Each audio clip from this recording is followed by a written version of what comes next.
Hey, thanks for clicking on the video. In this episode of SNTR Gaming News, we're going to be discussing the Halo Infinite store items. Are they too pricey? Are they too expensive? Why is this being debated yet again? Right here at the start of the episode, we go into this scene here, and I give you like a 4-minute breakdown, and then the 3-hour live stream continues for discussion. So if you clicked on the video for sort of the breakdown of are the Halo Infinite items too pricey, it will be here right at the beginning. This is an SNTR update. Halo Infinite store items have come under fire and criticism yet again for being too expensive and too pricey. What does all this mean and what is it stemming from? And is this even up for debate given that it is a free-to-play game? If you like these SNTR updates, be sure to hit subscribe and the bell button so you don't miss my uploads, or check out SNTR Gaming where I streamed this live. So first I want to talk about how did this start, then I want to talk about what happened recently, what are people saying, and then I got a quote from Screen Rant. Okay, how did this start? Okay, this has been an ongoing thing with Halo Infinite. First and foremost, the Halo Battle Pass and the XP progression came under criticism because it just felt too slow and too stretched out. It was basically like a 6-month Battle Pass, and it should only last for about 3 months, so everything is very, very slow. It's also challenge-based progression, and the challenges themselves have come under criticism because it feels like it takes too long to do anything, unlock anything, or earn anything. I kind of joked with one of the CMs on Twitter. He said, "What's one of your favorite achievements in Halo this year?" And I said, "I finally hit level 5 on the Battle Pass." I was kind of being serious and kind of joking at the same time. There was also the Tenrai event, and the armor and the advertisements made it look like you could earn armor that was actually not earnable. It was armor that you had to purchase. Then, if you look at the store items themselves, they seem kind of fragmented. They seem priced in sort of a silly way. Why do I have to get this color for this core and then this color for that core? Those core-specific things seemed a little strange and seemed fragmented and a little bit confusing. So that's been kind of the undercurrent and the ongoing narrative about the Halo Battle Pass or the Halo Infinite store items. What recently happened, though, to make all this sort of burn a little bit hotter? Well, the cat ears that were in the game seemed a tad silly, and people were sort of criticizing them, making fun of them, memeing on them, or buying them, and they became a point of criticism as well. To me, I didn't care too much about the cat ears because in my mind, it's subjective. If you want to look goofy, silly, or wear cat ears in Halo, that's up to you. Feel free to do that, right? But then the Mr. Chief bundle that's on the thumbnail of this video, the Mr. Chief bundle was branded as absurd by angry players. So there's a bundle you can get where you get the little Mr. Chief projection and all this stuff in the game, and it's like $20. And so people looked at this and thought, this is absurd from a pricing structure, and this is why people are upset. So here's what people had to say. This is from a Screen Rant article. Reddit users have been sharing their complaints over Halo Infinite's new Mr. Chief bundle, particularly its 2,000 credit cost, which is around $20. It's not around $20, that is $20. Players who purchase the Mr. Chief DLC will receive 7 items, including a weapon charm, AI model, and a vehicle decal, but many feel this is not enough to warrant the price point. Somebody on Reddit compared the offerings found in Fortnite, which offers players the recently released Star Wars Boba Fett cosmetic bundle with 500 extra V-Bucks for the same cost as the Mr. Chief bundle. Lee Fox was another person on Reddit, posted something that let players vent, and another person commented and said, with the limited contents of the bundle, 343 Industries is, quote, must be taking the piss, and I'm not even annoyed this time, I'm just completely in disbelief. This is absurd. So players are irritated. They're saying, listen, if you want to have cosmetics, that's fine, but this is so overpriced given how many items are in the object. Now, I have always said you cannot say a cosmetic item is too expensive. Price is determined by demand. How many people are willing to buy it at that price? $15 or $20 for a Fortnite skin might seem absurd to somebody from the outside looking in, but the demand and the willing consumers determined that price was totally okay. The question is, are the Halo Infinite store items overstepping, and is this one of the ways that you can clearly see, look, you guys are charging too much? Player feedback and player consumption of these items is the only way to curb down the prices, because if not, if they're selling well, I don't think the prices will change anytime soon. As always, if you enjoy these SNTR updates, check out SNTR Gaming where I stream this live. I might be streaming right now. And as always, hit subscribe and the bell button, and I'll see you in the next one. And I'll see the rest of you right now for our afternoon show. The Halo Infinite, store items. Are they too expensive? Is this a worthy debate? Right? Is this something that is, as people are describing it, is it absurd that they're priced in the way that they're priced? What do you think? We'll be doing a poll momentarily at the top of the chat to let you guys weigh in on this subject. And that Elden Ring stream that you came redirected over from this morning is available as a VOD if you want to watch it. My gosh, did it do well. Such a great performance and so many great new folks that we met through that stream. And now we turn our sights to Halo and the Halo Infinite store items. And I want to hear from you on this subject. You guys know what my thoughts generally are about this. You can't objectively say that something is overpriced. The market will dictate the price of the item. And it remains to be seen if these items will be judged by the community as too expensive. So let's ask. Halo Infinite store items. Do you believe they are overpriced? Can I get spell check on that? Okay, that's actually, I wasn't sure if it was one word or two words. Overpriced is one word. Okay. Halo Infinite store items, do you believe they are overpriced? Yes or no? Yes or no? People want new content for free, but no microtransactions. I don't think anybody's saying no microtransactions, Sid. I think that's a little disingenuous. I think they're saying, this is too expensive for what I'm getting. I've not seen a single member of the Halo community be like, get these microtransactions out of here. They've said, this seems a tad expensive, or it seems silly to charge me for orange on one armor core. Like, that's generally where I think a lot of people are landing. Zubair says, I think the big divide is between people that think cosmetics are a necessary part of the experience, like virtual milk and eggs, versus people who see cosmetics as movie theater popcorn and soda. I think that's an excellent way of talking about it, yes. Is it milk, bread, and eggs, like daily items that you need to buy and consume? Or is it like, well, I can go to the movie theater and ignore the popcorn and overpriced soda. I'm here for the movie. I think that's a good way of phrasing it. I want to see if somebody named Cole said anything in the stream. I try to make sure and interact with when a new person hits sub and offers input. As someone who spent over $3,000 on Fortnite skins, Halo is ripping us off. Wow, that's a lot of money. PK Killer says, no, we are okay with paying for it. We get the monetization. Yeah, I definitely think that people are okay with the monetization. They're just like, man, oh my gosh, this is so expensive. Are you asking us to judge subjectively if we feel it's too expensive or agree or disagree with the premise? Don't worry about my premise, Enigma. I want to know what you personally think. Because you're going to judge with your wallet and your voice. Too expensive and you don't buy. So I want to know, do you think the Halo Infinite store items are too expensive? Are they overpriced? Techno says, the number one defenders of the prices always say it's a free game, while ignoring free-to-play games with generally more fair prices, e.g. Warframe. Well, and Techno, it seemed like people were referencing Fortnite as well. I believe they are overpriced, but that's irrelevant as long as enough are buying, says Eugene. I agree as well. We can shout until we're out of breath that these things are overpriced, but if people are buying them, none of that matters. It becomes superfluous in the debate. Wheezy says, do I think it's overpriced? Yes. Do I think they should lower the price? Absolutely not. Interesting. What impetus do you think lowers the price, Wheezy? Because I think there will be a time where they might lower the price of some of these items. What do you think causes that? I mean, I know the answer. I'm just curious for the sake of the discussion.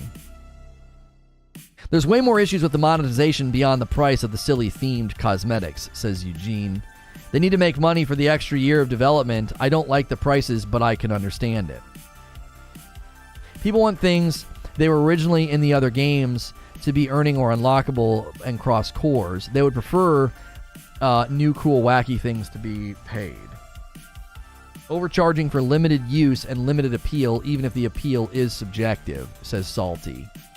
Justin says, I've been playing Fortnite and Apex since launch, and I never bought a skin. I just can't justify spending money on them, but they are really worth what people are willing to pay.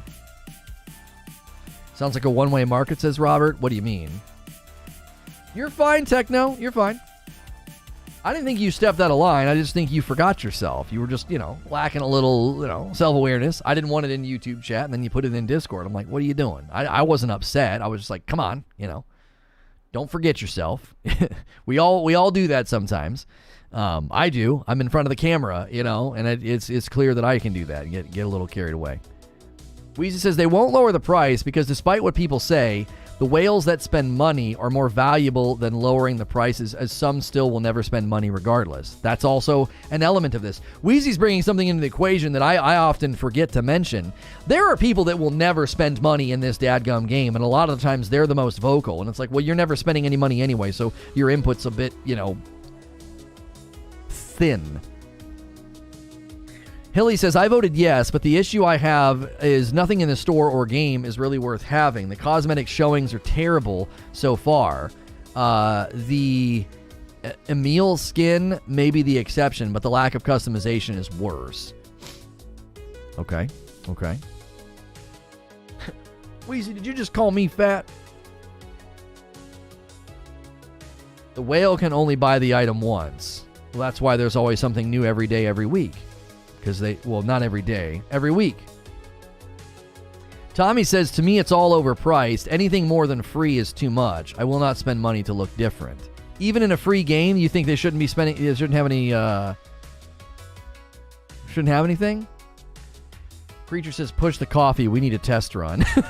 Is there anybody who didn't order coffee this morning that could order some? We've been trying to get an alert system set up for it. Don't do it just to do it. Like, genuinely do it if you want to order some to get some. I have more problems, says Mac, with the limited application of things that you buy. Oh, sweet. The armor looks awesome. Oh, wait, I can only use it on a specific thing. I ran into that last night trying to get a screenshot. I went to the second core in the lineup, and he couldn't use any of the armor coatings. I was like, what in the devil? I was like, why would this... There's so many coatings here, and I can only use them on the first? Demin says, haha. Demin, you're getting coffee, by the way. I printed the label, and it's shipping to you, so I don't know if that was meant to be like a test order that'll get canceled, but yeah, you're getting the coffee. I could say it another way, Demins. I'm keeping your money.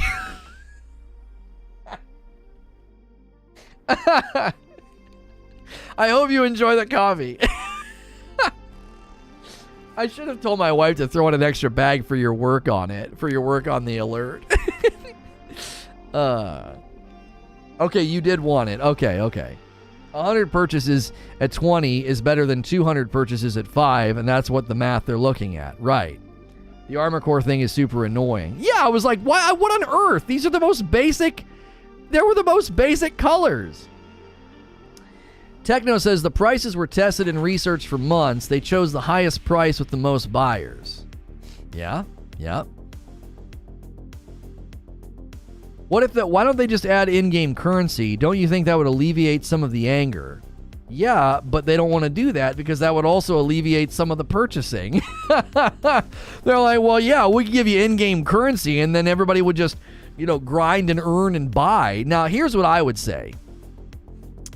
I think they probably could earn some goodwill with the community if they said, hey, we're going to give you earnable currency on every battle pass. So the Halo battle pass could have some earnable currency on it that gives you enough to buy like one item like a season or something. Just one item. That would be enough to stay the tide a little bit here. Like, hey, by the end of the season, you'll have enough to buy one item, and then, we'll have a period of time where all the items are recycled, available, or something. I don't know. Just one item. Or carry that into the next season, and when you see a really dope item, you'll be prepared to buy at least one thing. That might go a long way, but here's the problem.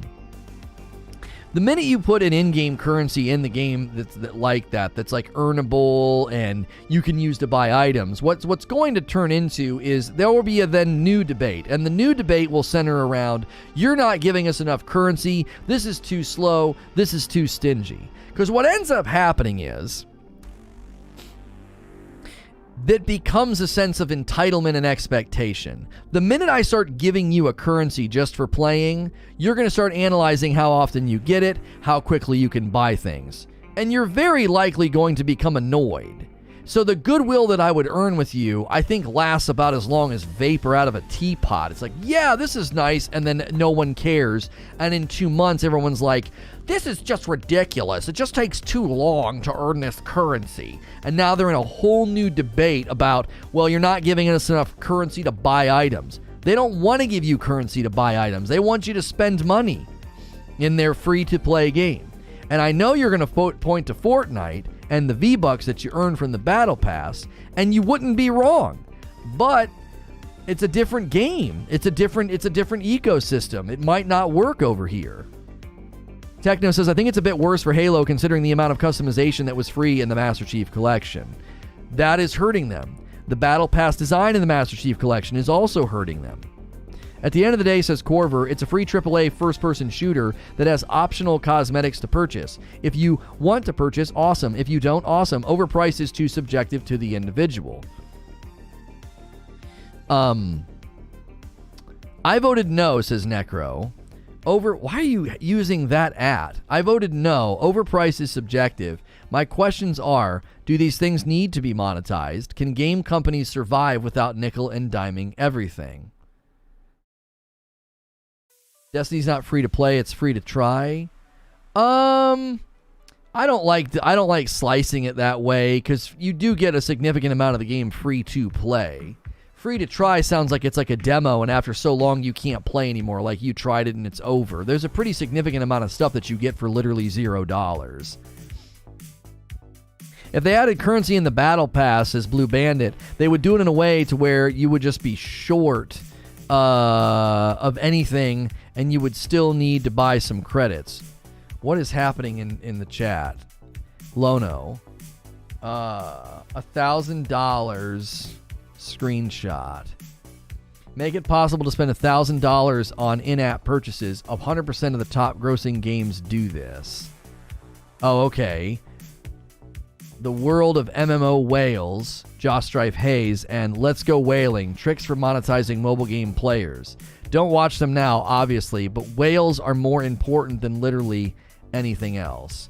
So what Wheezy's putting in the Discord is videos and sort of evidence that these companies are far more focused on getting, 1,000 whales instead of getting 5,000 periodic spenders. Does that make sense?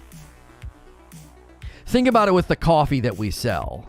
If I could get 1,000 of you to just be whales, you're a bunch of Zubairs. Zubairs like, hey, I'm not that heavy.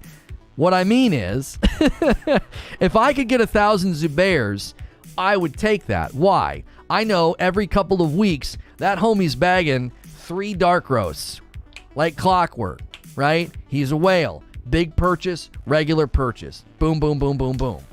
That would be far better for my income and my movement of the coffee than to have 5,000 people who sporadically buy.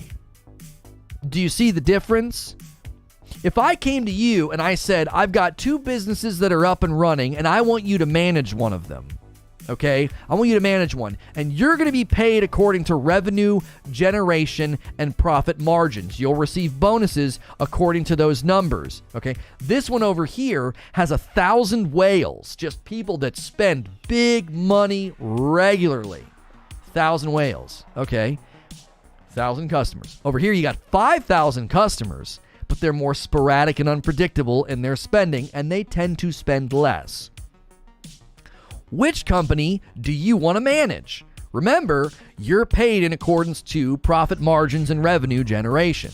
Well, it doesn't take a genius to think, well, if these guys are all spending more often and spending more money and they're way more reliable, I'll take the 1,000 whales, please. I don't want 5,000 sporadic penny pinchers. That's not going to be good. Right? Well, there you go. There's your answer. That's how microtransactions are handled and packaged. They want 1,000 whales, and they structure the store to promote that. So if you're like, man, there's always something new, man, everything seems so expensive, that scratches the itch of the psychological brain, of the brain that says, I want all of it. I want all the big ticket items. Holy moly, two more coffee orders, 2 bags of Frickmas to Distorted. There we go. Distorted got his password sorted out. And then a bag of light roast to African Jedi. Thank you, African Jedi.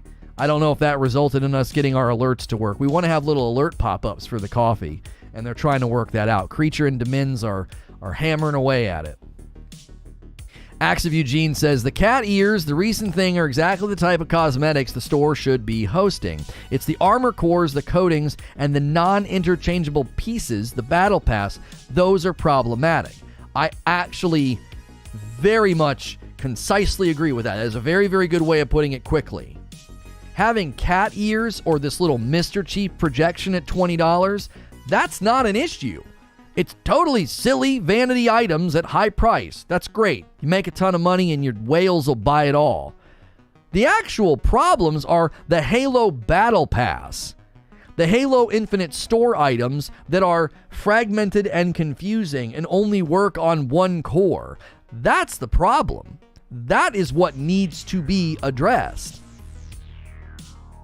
I don't care if you buy cat ears. I don't care if they have, this stupid Mr. Chief thing, a bundle for $20. I don't care about any of that. What I care about is a store and a battle pass that's designed stupidly. That's what I care about it.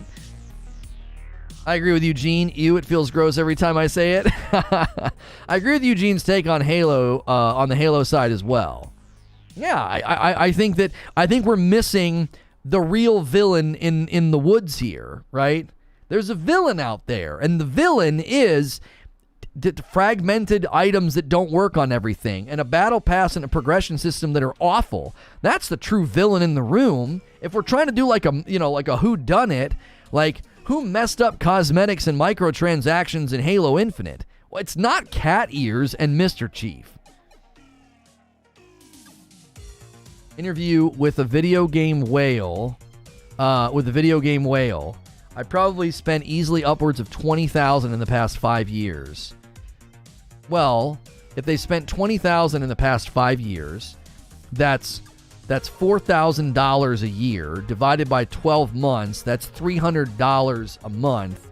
That's roughly $10 a day. If you buy Starbucks every day on the way to work, you're close to this guy's spending habits in video games. The guy's roughly spending $10 a day throughout the month, throughout the year. $10 a day. That's not bad as a hobby goes. That's not bad. You want to go bowling every night? You're going to spend more than that. Now, nobody's going to go bowling 365 days a year. That guy is just spending in League of Legends. That person is a streamer, though. That's very different if they're a streamer. My gosh. My absolute favorite, was the Fortnite streamers that were like, oh no, my poor wallet. Because they'd all buy the battle pass and they'd buy every item. I'm like, you disingenuous charlatan. What do you mean your wallet? You're going to make 100 times that from their support a creator code the day that battle pass launches. Shut the frick up about your wallet. I'll take your wallet out of your hand and smack you with it. You're not emptying your wallet, you're filling it. Nadeshot says, Call of Duty arguably has the most entertaining, outspoken, and personable players in any esports community. Storylines and rivalries that literally span across a decade. Vanguard releases and the league says you're not allowed to compete on stream together until February. Get him, Nade. Get him, Nade, daddy. Yeah, Call of Duty is getting turned on by the community. Oh my gosh. The streaming community, that is. They are not happy. There's at least 2 pros and Dr. Disrespect that have gone on record saying that if Call of Duty Mobile was playable on PC, they'd rather play that than play Caldera. I'm like, oh my gosh.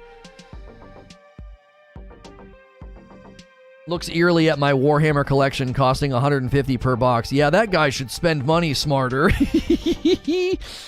You never met my grandfather who went bowling every day for 3 years. Well, there you go. That's not a bad hobby. $10 a day, you know. Lono making physical threats is going to be is going to be great for my tweet in 2 years. There you go. It's different if you make money from it. It's like buying a gaming PC versus buying a computer to render your work product. Right. I've just never enjoyed the fakeness of streamers when they talk about, like, you know, emptying their wallets on the new battle pass or the new cosmetics, or when they complain about paying taxes. I'm so sorry that you, a millionaire who streams video games, had to pay taxes like, I don't know, everybody else.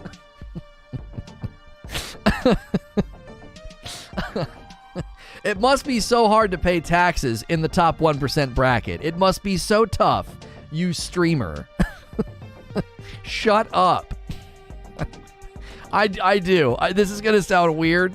I loathe so much of the streaming ethos and community. I loathe them. I cannot stand them. They're so fake. They're so fake. Imagine complaining to, like, middle and lower class people who support you about paying taxes. Imagine having zero self-awareness. I'm a millionaire. Let me complain to you people who help line my just line my bed with dollar bills. Let me complain to you about paying taxes. Shut up.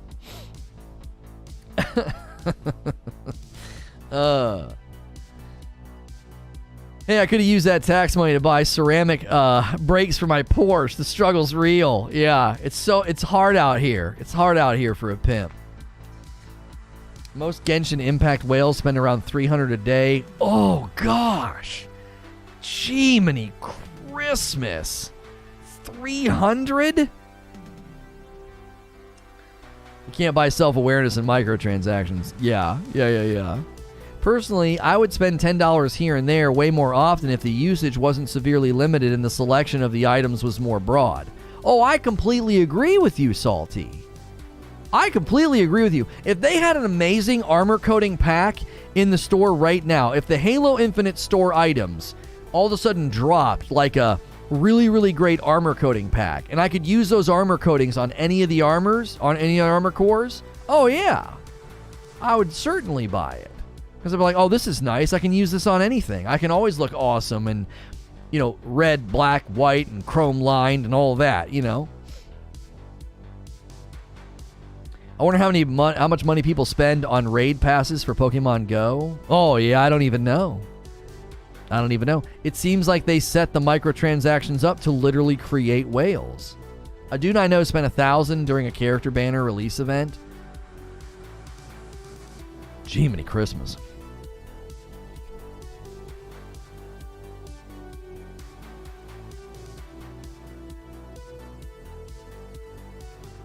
My favorite part is when I do medical deployment and we get hazard pay, but hazard pay is coded as a cash bonus, so it's taxed at the maximum possible.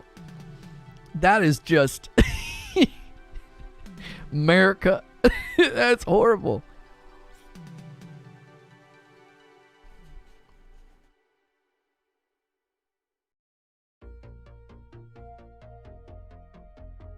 They had the Iron Man armor coating 2 weeks ago, but you could only use it on one armor. Right. Like Eugene is saying, 343 is hurting their bottom line because of the battle pass and the other stuff mentioned. Yeah, I don't think people are spending money in the way that they would if it was structured better. You think Game Pass is worth it? I don't. Why not? If it's not worth it, it's probably not worth it specific to you for a particular reason. Here's your $500 bonus. I wish they would fix Big Team. What's the matter with Big Team?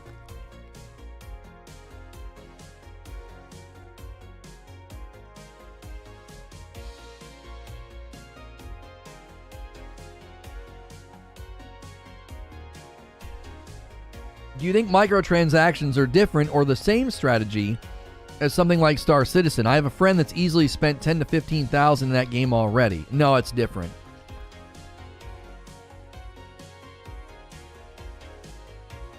It's different. Oh, Big Team Battle's been crashing? Yeah, I saw Wish You Luck tweet about that. He said that all sorts of stuff's been going on with crashes. I was like, what? How is this game crashing? By the way, if you're new and enjoying the subject, feel free to hit subscribe. That way you can talk in chat. We do lots of video game news coverage throughout the week. This morning we covered Elden Ring. This afternoon we're covering Halo Infinite store items. So if you like this kind of content, I am safe for work. You can subscribe in confidence. I'll be in your sub feed all week doing live shows like this. A lot of people throw me on in the background like Video Game Radio. Big Team Battle, you can't search with your friends and get in a game together. If you go about 8 people, 4 of, you'll get into a game together and the other 4 will be stuck in the lobby. It's so sad that like basic functions like that aren't working well. Better pricing would attract those people to part with their leisure money. I'm one of them.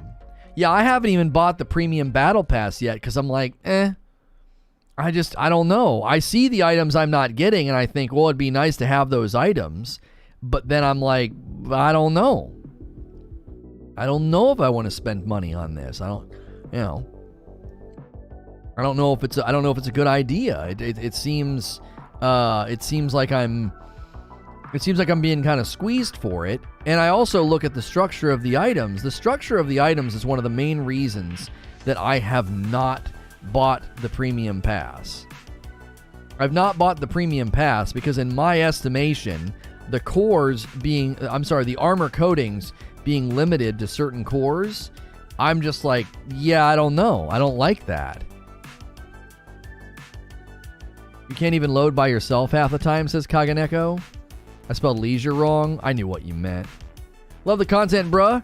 Hope you do a deep dive into Elden Ring. The game will be gold for content creators and gamers alike. Oh, Monty, I'm planning on it. We've been covering Elden Ring every Friday From Friday for a couple of weeks now, and tomorrow we're going to dive into that Edge magazine article about it. Apparently, a whale is determined by being a person who spends more than 90% of the player base. Okay, so let's say this another way.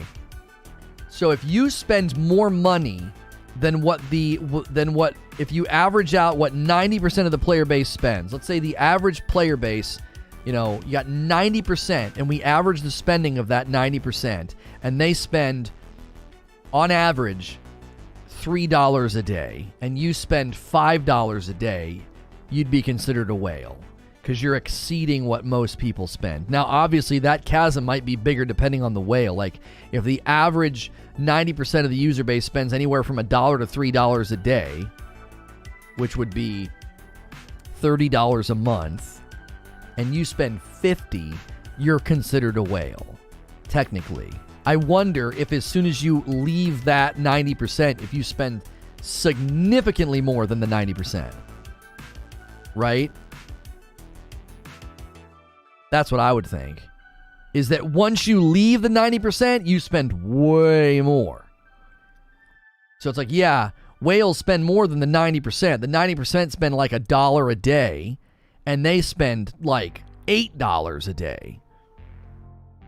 Jaren says, I'd love to spend about $10 each season on the Battle Pass, but the way the rewards are structured, I can't fathom doing it because it's not fleshed out and it's too restrictive. That's how I think on it. I'm like, why would I unlock your premium pass if a bunch of the items are so restricted? Just last night, I'm loading the game. I want to show you guys. I installed it on my PC for a reason, so I could do this a little bit quicker. Let me show you.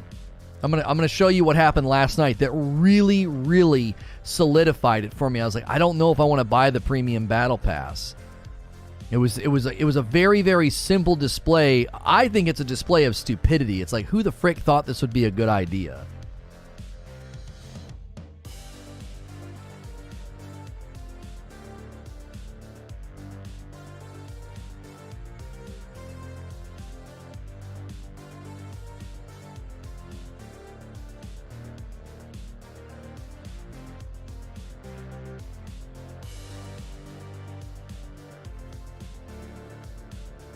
Chief Warlock says, in my humble opinion, they need to make stuff purchasable individually.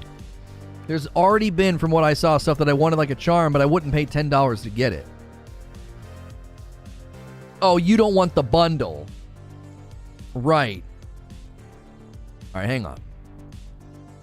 Okay, so here's what I did. Last night, I wanted to take a snapshot. I wanted to go to the store. Let me show you what I was trying to do. I wanted to go to the store, and I wanted to get this picture for the thumbnail. Right? Anytime now, video game. Hello? Hey, lady. Come on. Where's my guy? There he is. I wanted that picture, okay? And I thought, well, let me see some of the other armor coatings that I have. Let's go in here and take a look. And so I saw this, and I saw, oh, over here there's a blue. Oh, let me go look at this guy. Oh, yeah. This is an epic armor core. Okay, cool. Let me click on it. Oh, let me change the armor coating. Nice. And then I get all the way down here, and I can't equip it. You can't see it, it's behind me. Core required to equip this item, right? Well, I need the core. I'm sorry. I need the core. I've not acquired the core yet, right? So I don't have the core yet. But what this does is it makes it seem so strange. It's like, well, wait, why is this in here? Why can I go and do all this if I don't even have the core yet? You see what I'm saying? It's like it dangles it in front of me, unlocked via Heroes of Reach Battle Pass. Well, why can I mess with him? It's like, wait a minute. So, okay, here we go. Unlocked during the Tenrai event. Again, the same idea. It's like, why is it in here? Oh, and then I go in to customize it, and it's like, oh, well, here's all these things, but I don't even have it. So again, it's just more, it was confusing. It was like, oh, look, I have this core. He's right here. No, I don't. I don't have that core. This is not in my inventory right now. Oh, it's got a little lock right here, but it seems like it's in my inventory. So, like, it's just another way where it's like, this should be more clear. This shouldn't be here, or there should be a big lock in front of him, grayed out. You don't have this core. You don't have it yet. Then you go into the store and similar things happen. You go into the store and you highlight an armor coating or whatever, and it varies in a very small way. It's like, yeah, here we go. Does it tell you? I don't know if they have any in the store right now. Are there any in the store right now that show you like an armor coating and then it only works on something? What about the HCS offers? Did they do that? Like FaZe Clan. Yeah, okay, so here's an example of a epic armor kit. No, it doesn't look you can get any armor coatings right now. They want you to see what you're missing. Yeah, but I get that. Oh, let me be clear. I'm totally fine with the game being like, here are things you don't have, you can buy them. But I was so confused because it looked like I had the core. Like I go into it, I can edit it, I can customize it, and it's like, oh, well, no, you actually can't. You don't have the core yet. HCS offers have free red and blue core. Yeah, I got that one, like the Pepsi, the Pepsi one or whatever. You look like a Pepsi can. I was trying to see if there were any. I just was looking for an armor coating to show. Oh, that one's nice. That one looks really, really nice. That's cool. I was more looking for an actual armor coating in the store right now. There doesn't seem to be one.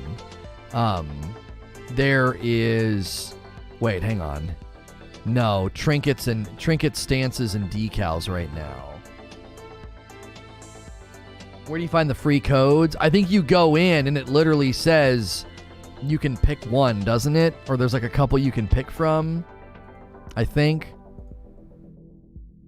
Yeah, there's no armor coatings right now in the store. There's a coating. It looks like there's a coating for vehicles and weapons, but I'm not seeing any for the armor coating.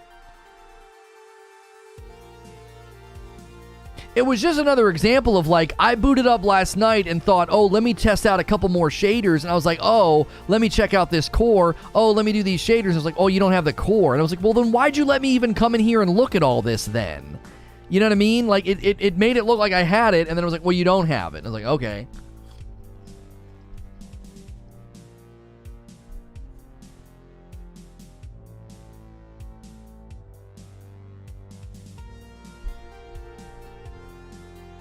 Oh, and not to mention, I'm 5 out of 10 on the winter contingency. Here's a good one. Here's a way to look at an armor coating. Let's look at this one. So, Sunset Contessa, right here. And over here it says Epic Armor Coating, and then right here it puts Mark 7. Unless you're really paying attention, and now that we all understand what that means, we know what that means, but if you're not paying attention to that and you don't know what that means, it might be somewhat of a blind side to be like, oh, this winter armor coating is awesome. Yeah, and you can only put it on the Mark 7. You can't put it on the other cores. Why not? It's a winter event. It's just free. Who cares? Why does it matter if why can't I put the Peppermint Laughter on any of the... I actually think it's a good looking, surprisingly enough. I usually don't like shaders and armor coatings like this. I actually think it's a good looking armor coating. But why? What difference does it make? What's the Carminica equivalent? I don't actually know. You got to go in to here, go to the armor hall, and then you click this, and you click this. Probably no, not that. Maybe this one. Yeah, this one here. Scarlet Wake. Scarlet Wake looks pretty good for like a Carminica. Or Crimson Vettel or Vettel. And there's the Iron Man, and then this one, Blood Shadow, looks pretty good. Yeah, that looks pretty good. A little busted. I wish they let you determine how worn it looked. I'd like that to not be all busted and dirty, but...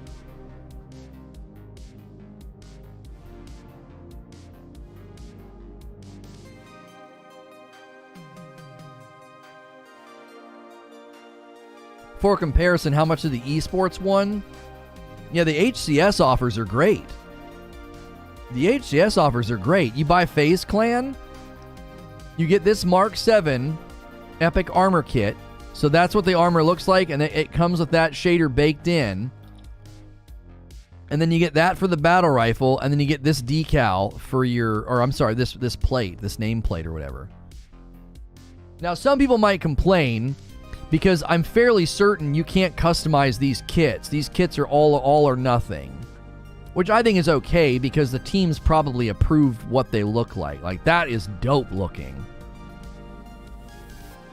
Like, that is super clean. You look like a dadgum superhero. That's nice.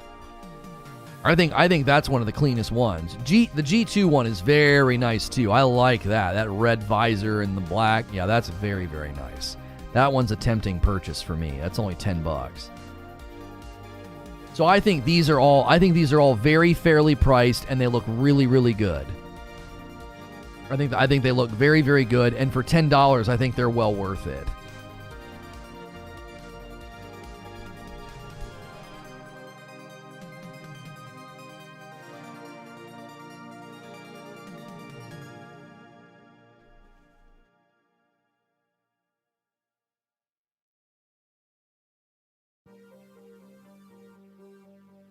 You have a talk show crapping on Infinite, but you don't actually play Infinite? Help me understand.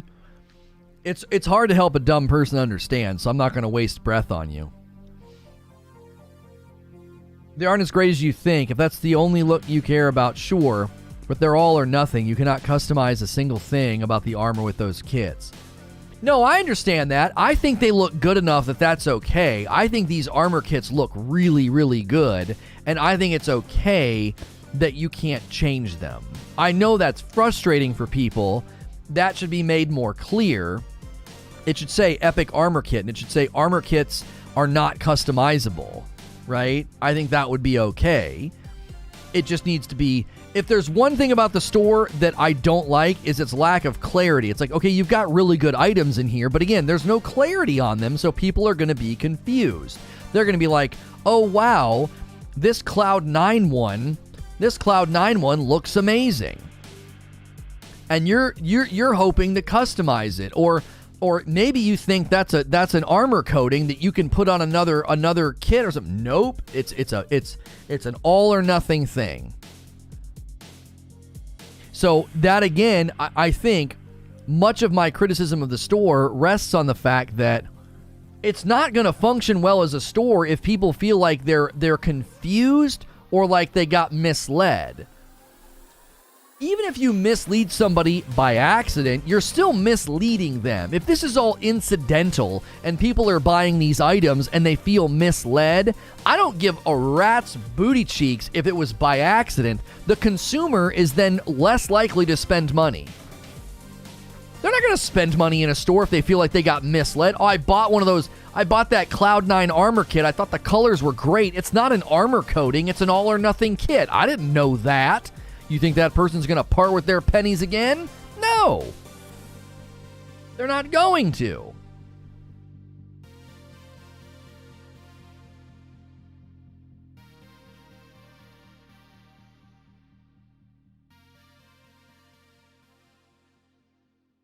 They did discuss they're taking a break for the holidays. They'll address the store. They know it's off. Yeah.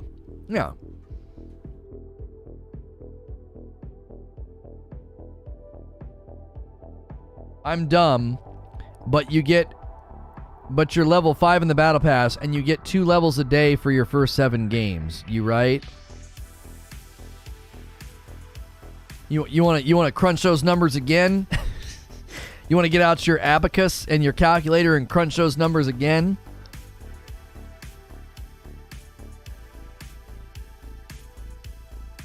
I've played the game plenty, actually. I've actually enjoyed myself.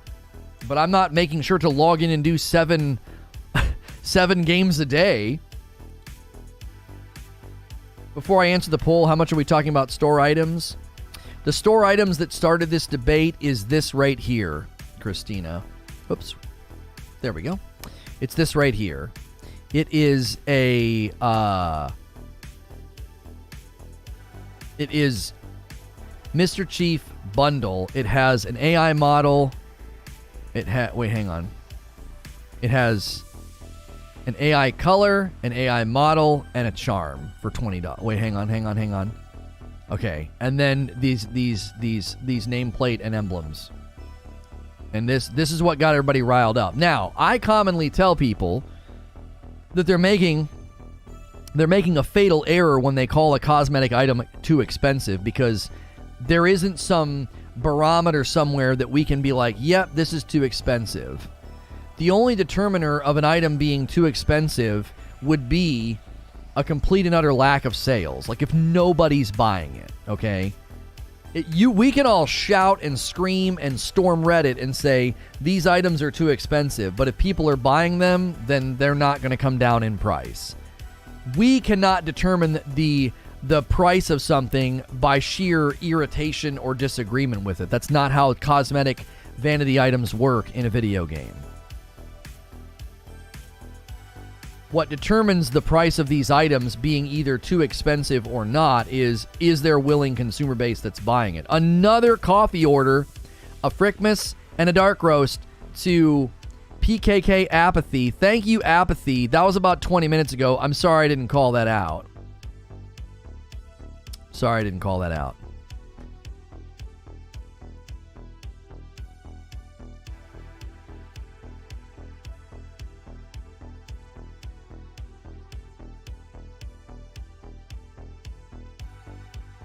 Barometer. It's pronounced thermometer.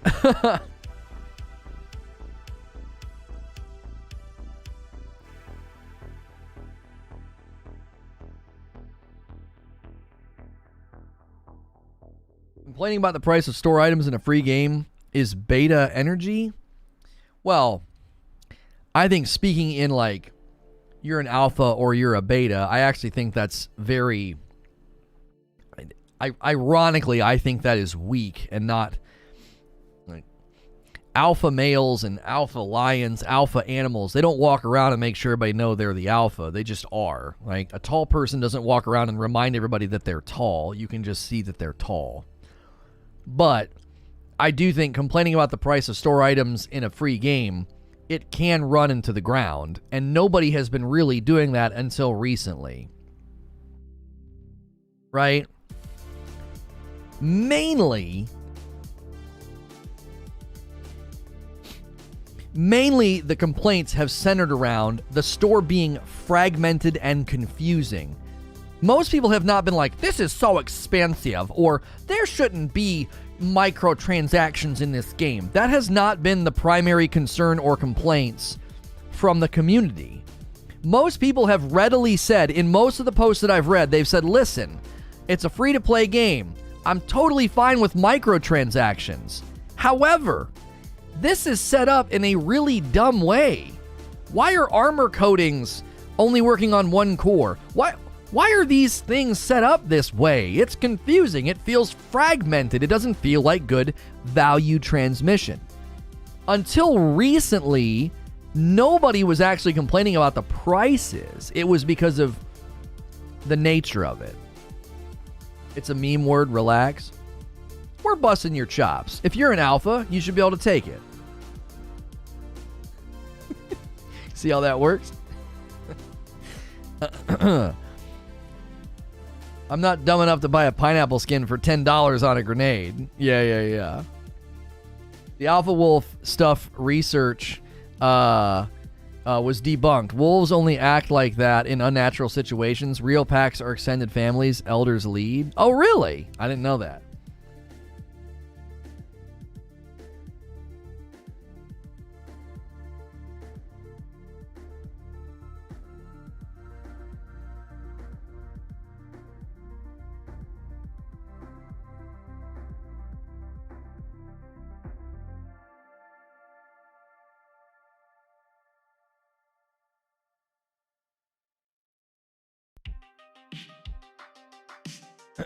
Excuse me. JC says, I hate microtransactions and I feel like every company uses them to money grab and take advantage of their customer base.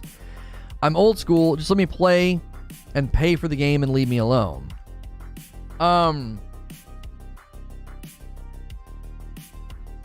Yeah, I hear you. It just, what am I munching on? Just some apples and cheese, and we got some ham left over from Christmas. I hear where you're coming from, JC. I just don't think ongoing PvP games can do that. I don't think that structure works anymore. I think they have to do too much to keep the game going and keep it relevant and keep the player base engaged and excited. And in order to do that, they can't be like, yeah, pay once and then you're good to go. That's not feasible. Techno says, remember when I said the most common defense of this is people saying it's a free-to-play game? Yeah, it's pretty common.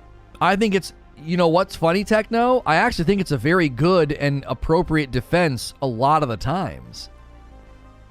Let's be clear about something. A lot of the criticisms of microtransactions are bad criticisms. Let's not act like everybody that's run to Reddit and the forums to pour out their salty tears on the CMs and the devs. A lot of those people, with respect, they're just dumb. They are. A lot of the times, they're just dumb. It's just some dumb person who's angry, and they're all spun up, and they go to forums, and they just say a bunch of dumb stuff.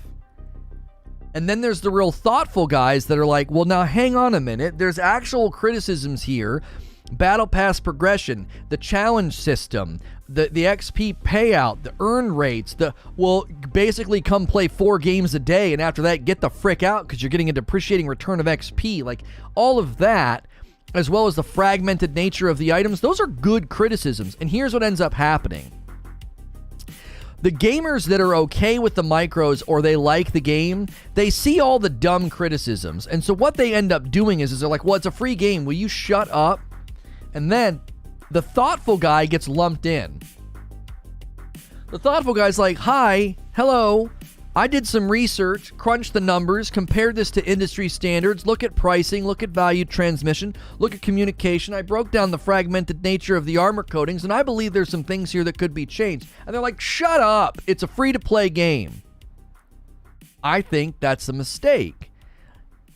You're far better off listening to the thoughtful guy or the thoughtful gal who's taken the time to type it up and think it through, and you just get out of here. It's a free-to-play game. I'd say a good percentage of the time, it's perfectly fine to tell people that. Like, just shut up. It's a free-to-play game. Of course they're going to have microtransactions. What do you expect? So what ends up happening is we just deal in the extremes. You got the extreme whiners who complain about everything, and then you got the extreme sort of defenders who are just like, it's free, shut up. What microtransactions are predatory, bleh. And it's like, well, okay. We're not having a conversation. We're just speaking in soundbite. I think it's a fair middle ground. Golden Boy had this to say. So Alex says, I love Halo. I'm gladly supporting the devs for a free-to-play game that it's thoroughly enjoyed. That said, $20 for this, despite it being awesome, is just too much in my opinion. If this was $10, it's an insta-cop because I dig Mr. Chief. Hope we can get a price adjustment soon. He is well within his right to say that, and do you want to know what's going to happen? He's only going to get his way if people are not buying it. If people are disagreeing with him with their wallet and it was an insta-cop for them, he'll never get his way. But he's perfectly within his right to speak that into existence. I actually miss Alex. I think he's a dope dude. I liked getting to hang out with him at E3. Super warm and friendly guy. And yes, his voice sounds that good in person. Like, these companies aren't making free-to-play games because they're being charitable. Yeah, free-to-play is a method of money-making. Make no mistake about that either.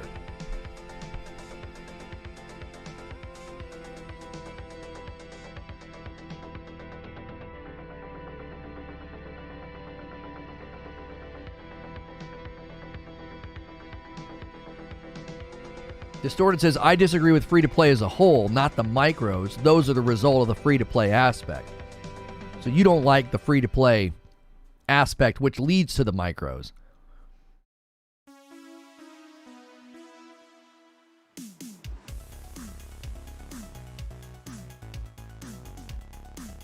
Free-to-play is fine and could be a win-win if done right. Good cosmetics and a battle pass for a fair price is totally fine, but $20 for an AI should be called out.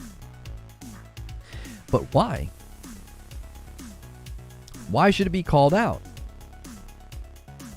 I agree with you. It's overpriced. I wouldn't buy it, but that doesn't mean that it is actually objectively overpriced. It's only overpriced if no one's buying it. From a business perspective, it's only overpriced, and it will only be adjusted if nobody is buying it. And when I say nobody, I mean like a small enough number that they're like, yeah, this isn't working. This is crap. I agree with Distorted. Free-to-play is trash, but I'm also blind to see it's a gold... I'm not so blind to see it's a gold mine business model. Just look at the world of tanks, free-to-play, with tanks that cost $50. It's how they make more. Yeah. Listen, as soon as that report came out that mobile games that were free to play saw a literal, like a cliff, like launch upward of an increase in in-app spending, the whole industry was changed from that point on, because people were like, say what now? In-app purchases multiply by the like 500% if the game's free? Huh. That changed the industry. That finding, that report that came out, I don't even know when that was. A couple years ago. It was 4 or 5 years ago. If things are costing too much and nobody buys them, then the price will go down. If people are willing to pay the money, then it's not overpriced. No, yeah, that's exactly right.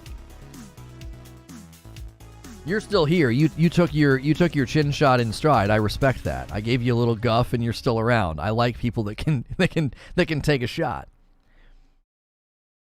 You have 4 choices for DLC. Loot boxes, subscription, or skins. Which option do you want? Or a combination of all of them, sure. There's some that do all of it. It's definitely a Pandora's box that we can't shut. Oh, yeah, you're never going to go back. You're never going to go back. You know when the Joker tells Batman, like, you've changed things. It's like the Joker's sitting across from that report that showed an absolute insane jump in spending when the game was free, and he's like, you've changed things, just that report. It was like, my word, how is Candy Crush making so much money? Well, that's how. It's worth exactly as much as people are willing to pay for it. Right. Microsoft was the ones who opened the door back on the 360 in 2005 with micros. Yeah.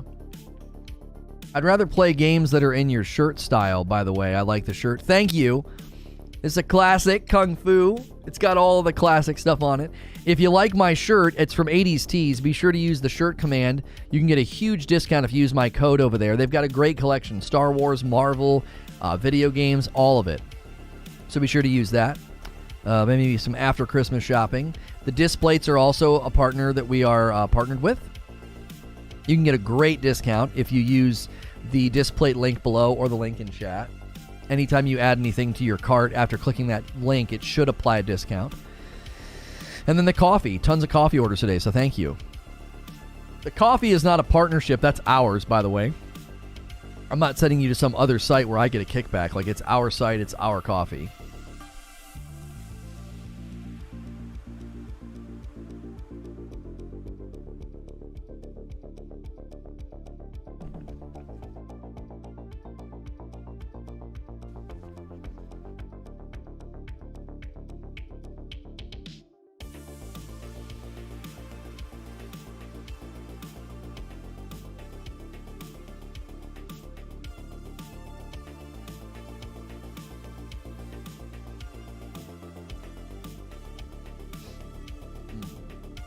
It's funny, when it first started, my friend said, watch, this is going to make this the only kind of game, and he was right. Oh, yeah. I think the industry is going to become incredibly juxtaposed, right? I think the industry is going to become incredibly juxtaposed. I think you're either going to be playing like a free-to-play, like BR or PvP style game, or you're going to be playing like an MMO. And the MMOs will break down into different pricing structures, but I believe that's the divide that we're heading toward. Lots of MMOs, live service, like ongoing RPG style games with either, micros or subscriptions, and they're going to be seeing a ton of free-to-play PvP, BR, arena style games. I think that's going to be the ongoing sort of industry juxtaposition. I also think indies are going to have a continued resurgence in growth and spread. Maybe not resurgence isn't the right word, but like a continued growth.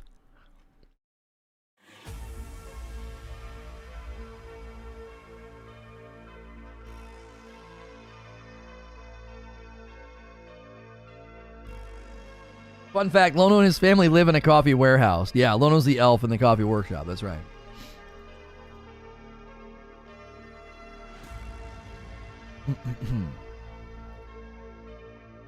You forgot single-player games? Right, single-player games for sure. What I'm saying is like the big trends, the big banner name games. I think it's going to be that juxtaposition. It's going to fall into one of those lanes. I loved Kung Fu as a kid. I have another shirt just like this, and it's Excite Bike. I don't know where it is. I've not worn it in a while either. I try and cycle through all the shirts from 80s Tees.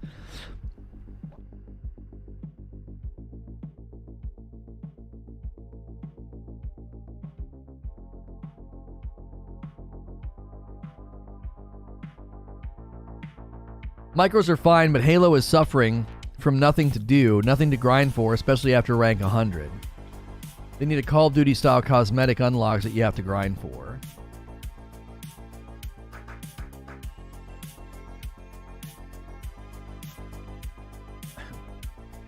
Literally no one, not a single soul in the universe. Halo players.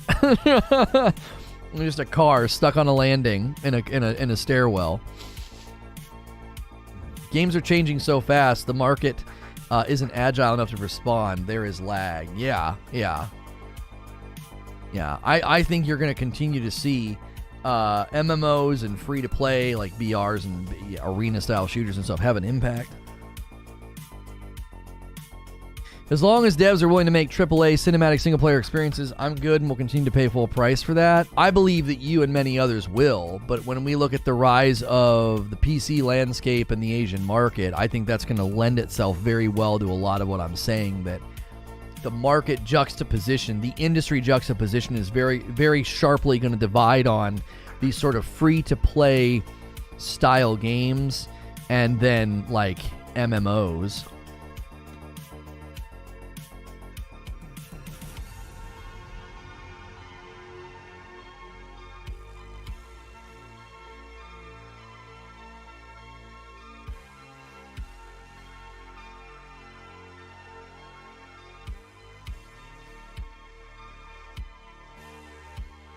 Single-player games are going to die out. Why make a single-player game if you can make 4 to 5 times as much as money? I'll give you a handful of reasons why they won't die out. Number 1, they sell incredibly well. Number 2, they sell incredibly well on smaller budgets.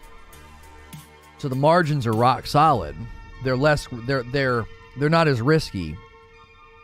Right? Tried and true, really good single-player games, publishers are very risk averse. So I think single player games are here for the long haul because your budget and your project scope is a lot more manageable, and they actually have proven recently they sell very, very well. So yeah, I don't think that's true. I don't think that's true. I think the budget, scope, size combined with the margins they probably make is why you'll just continue to see single-player games continue to be front and center, especially with Sony's reach. It's their bread and butter.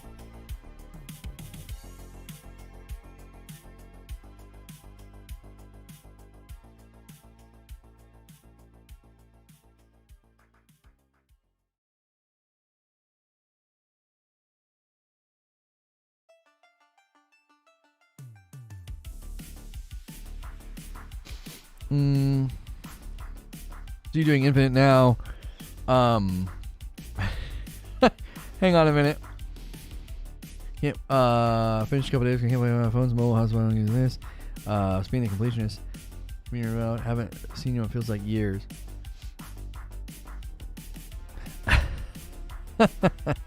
My cousin is seeing me logged in playing Halo.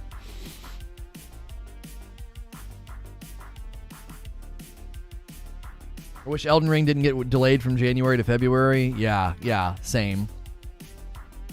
Look at the system sellers and the award winners. Yeah, single player. Look at the games Microsoft's marketing is coming, single player. Yeah, Look at Battlefield 2042. People were mad that it didn't have a campaign. Yeah. I don't know. Akuta Papa says, then why are multiple single player franchises posturing for live service? Well, let me reread what you said. Yeah, you didn't do a good job of framing it, Akuta Papa, because you did say, I think single-player games are going to die out. I think a single-player game can still be classified as single-player even if they branch out into live service. Like, I still think that you would classify AC Valhalla, you would still classify that as essentially a single-player game. Now, AC Assassin's Creed Infinity, I don't necessarily think is enough to prove what you said true, because, yeah, that's probably going to be more of a multiplayer game. But live service, what Techno's saying is very important. Live service doesn't equal multiplayer.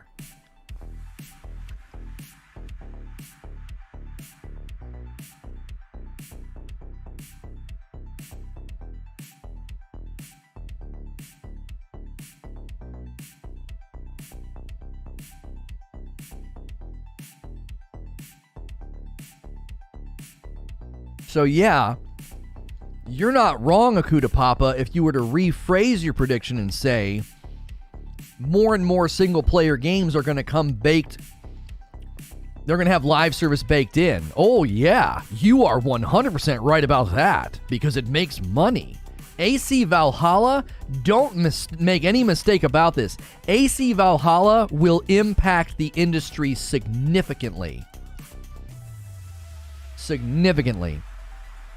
I believe AC Valhalla is impacted already. This is total theory and speculation. I think it's already impacted what they're going to do with the Ghost of Tsushima property and franchise.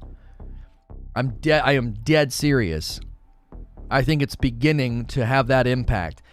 Live service action adventure games will become very normative. In like 7 years, there'll probably be a bunch of them. This quasi, it's not an MMORPG, but it kind of is. It's action adventure. Oh yeah. And the more action style combat that we're seeing as the focus of New World and Ashes of Creation, you're going to see more of a blend of action adventure and ongoing live service RPG style games. I think we're about to enter like the golden age of MMOs and ongoing like live service RPGs. We've also seen a rise in single player indie games with very small dev teams. Single player isn't going anywhere.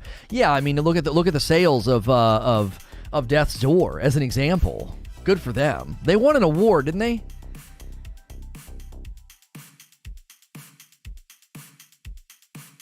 If Jedi Fallen Order had live service, I'd boot it up right now. Same.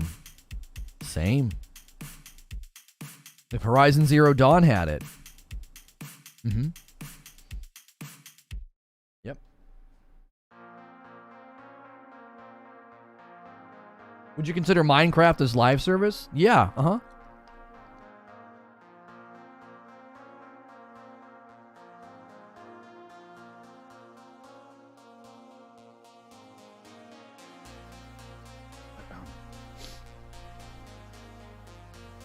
What happened with the Yandir devs? I don't know. I'm glad we finally have... Don't we have a launch date for Tunic finally? I think we finally have a launch date for Tunic. I think.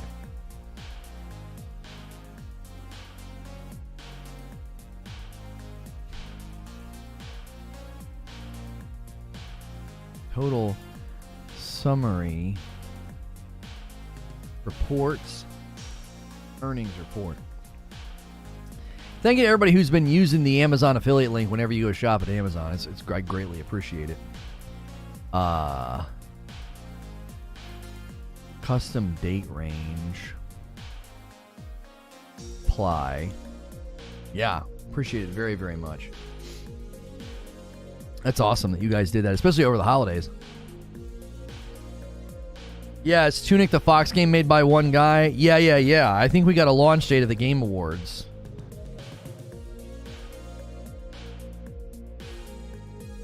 Let me rephrase, says Akuta Papa. Classic single player with one campaign, single player dies because you have a continuation and can compare stats with people, not the I beat on legendary type thing. Yeah. Contain single player, one campaign. Yeah. You are 100% right. That is on the way out already. Yep. I agree with that.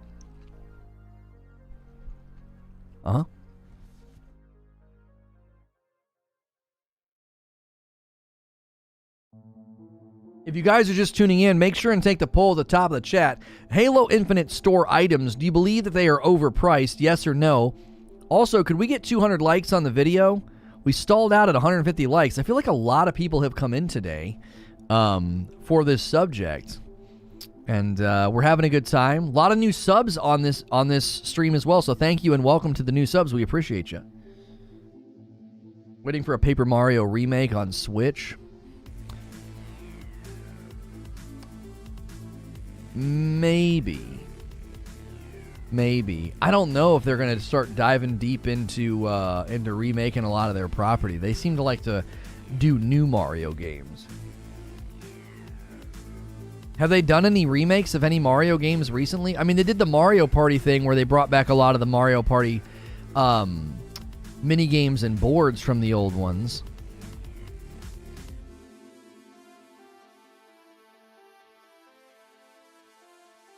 For shooters, maybe, not for action and adventure, and not for RPGs. Eugene, is that so? You think, Eugene, that traditional single-player one-off campaigns with maybe a DLC here and there, you think action, adventure, and RPGs are going to stick to that? Or do you think they're going to start to lean into live service? Like, I think Valhalla is going to impact the industry in a significant way with regard to like action adventure RPGs that do that sort of thing.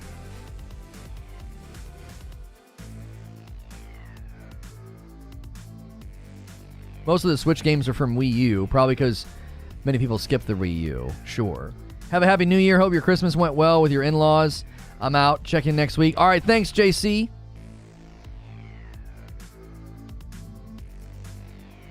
Gamers have been reprogrammed. Don't ask questions, just consume product and then get excited for next product. They've not been reprogrammed. That's Consumerism 101. Yo, what's good, feed? I had that conversation with my Korean friend recently. He noticed that like he didn't know what to call it, but he was making note of the commercialization of holidays. Like as soon as, Halloween was over, Christmas was up. As soon as Christmas is over, like Valentine's Day's up. As soon as Valentine's Day's over, like Easter is up. And I was like, well, yeah, that's American Western Consumerism 101. Like you focus on the consumption of something, and as soon as it's consumed, it's tasteless and meaningless and bland, so you got to move on to the next thing. You see this in children, right? They open the present in the morning, and it's like the greatest thing ever, and by mid-afternoon, it's on the ground, and they've forgotten about it.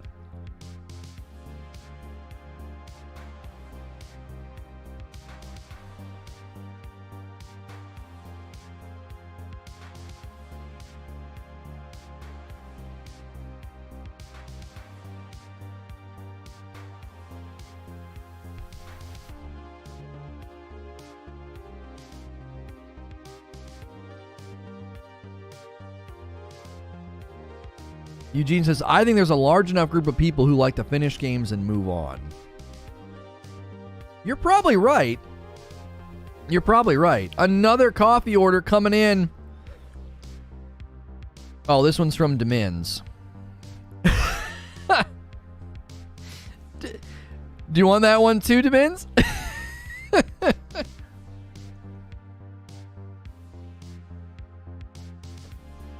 Distorted says, but I would argue that level of consumerism is ultimately destructive and in some ways making the world both a better but also worse place to live.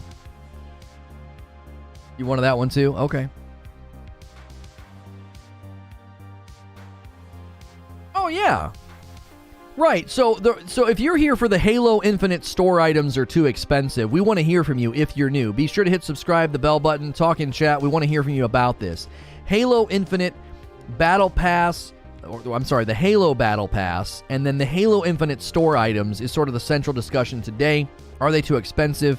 The Halo Infinite Mr. Chief pack was like overpriced in lots of people's minds. So we're kind of batting that ball around, and now we're kind of talking about consumerism in America. Well, sure. I think Western consumerism has affected how we treat people. My wife talked about this in that AMA that we did. We did an Ask Me Anything with my wife. She was off cam. You couldn't see her, but she was answering questions about everything that happened to me, in June of 2020.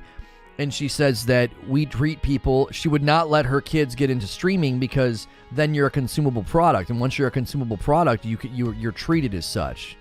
You can be tossed in the bin. You're treated like a product instead of a person, is what she said. And it's spot on. We treated Britney Spears that way. We treated Justin Bieber that way. Like, we all gawked and consumed their music, but we also then, jeered and sneered and cheered as they had mental breakdowns in front of the public. Because why? Well, they're a product that entertains us. So even their mental health or life struggles is part of the entertainment.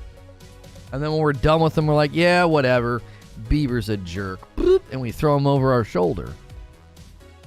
But Western consumerism's affected our treatment of people and persons, and then it obviously does something similar. Like, think about it from this perspective. So if you're angry about the Halo Infinite store items, and you go on some tirade and you rip into the CMs or the devs on Reddit or whatever, one of the reasons you're doing that is because you are taking Halo Infinite as a product, and you're lumping the CMs and the devs in with the product. So you treat them as if they are an extension of the product and therefore are not a person. So you just wail on them. That's what's happening. You know?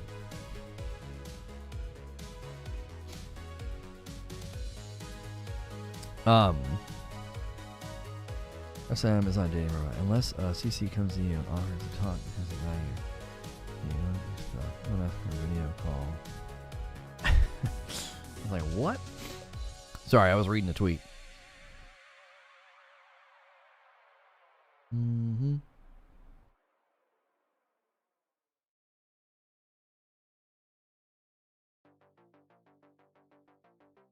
I'm with Lemon Drop. Cavemen wanted to have the biggest pile of rocks in the neighborhood. Consumerism isn't reprogrammed in our minds. It exploits our natural monkey brain patterns. Well, yes, of course. It's why in the 60s all the psychological, I think it was the 60s, all the psychological breakthroughs changed marketing. Changed how they package marketing. Not to say consumerism is natural, it's like highly concentrated sugary foods. People use it to exploit the natural patterns by overloading your this feels good functions. Right, yes, that's what marketing is centered around now. Like, we talked about this the other day. It's not about the car, it's about how the car is going to make you feel. Just a thought, what happens when the game studio markets their CMs to us saying, if you like our game and play it, we have this person here to hear what you have to think. Well, sure. That's like if you have AT&T as a service, you can go into a store and complain or get help or whatever with the reps that are in the store. So those employees, whether it's a rep in a store or a tech support rep or a community manager, they're still a person. There's still a level of like human decency that I believe is expected from you when you interact with those people. So you can't go in there and just wail on and berate somebody because you're angry about your cell phone service. Well, you're wearing the AT&T shirt, so you are merely an extension of AT&T. You can yell and scream like AT&T is literal garbage. Their coverage stinks, their phone stinks, their prices, their plans are overpriced. You're not talking about a person, you're talking about a company. That's totally fine. But if you go in and you treat Linda at the local AT&T store like she's trash and awful and terrible, well, you've made a huge mistake. You've conflated the person with the product. That's not fair. And that happens with CMs all the times. The Tomb Raider trilogy is free on the Epic Game Store. Well, now that's worth snagging, guys. You're going to want to make sure and snag that one. The first two Tomb Raiders are well worth playing. That happens with CMs. That happens with people who, I'm really angry about Halo Infinite store items. I'm really angry about the Halo Battle Pass. So I'm going to wail on this community manager. They're a person. I always apologize to the Lindas of the world before I get cranky. Have you met Linda, though?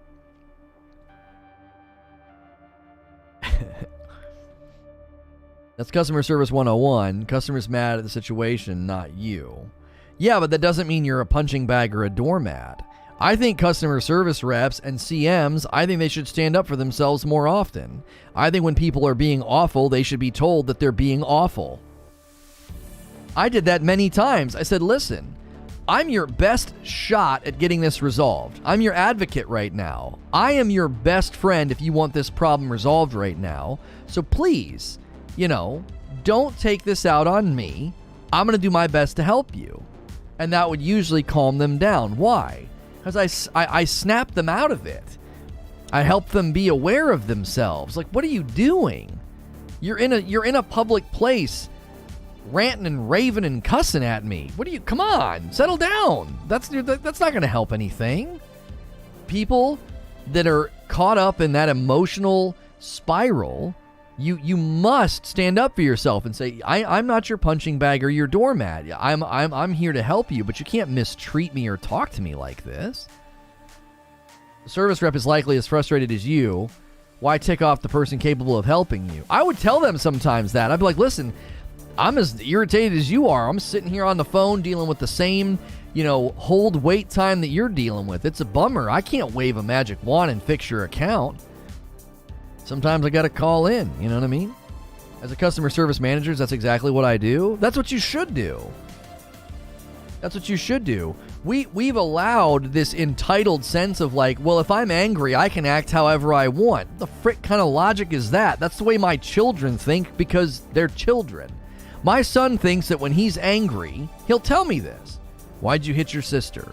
Because she took my spot on the couch. Okay, you break that down. What's he saying? She did something I didn't like. I feel slighted. I sense injustice in the universe. I'm allowed to get really angry and hit her. My actions are justified because I was angry.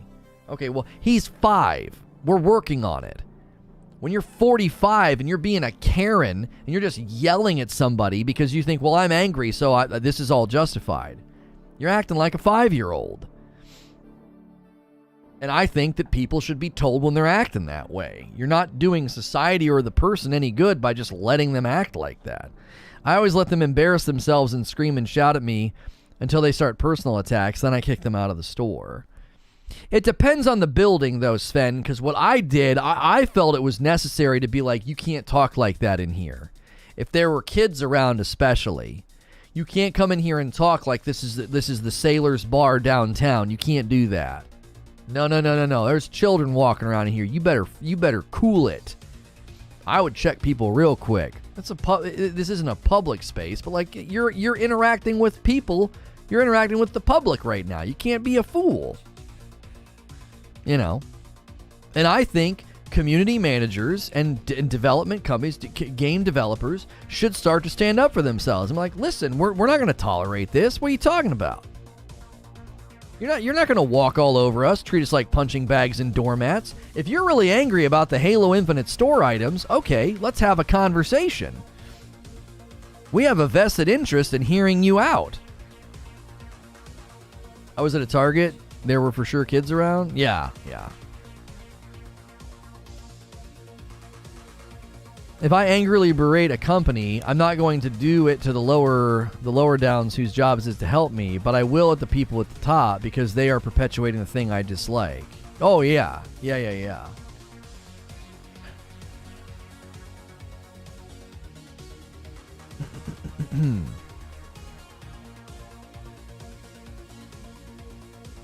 Ooh.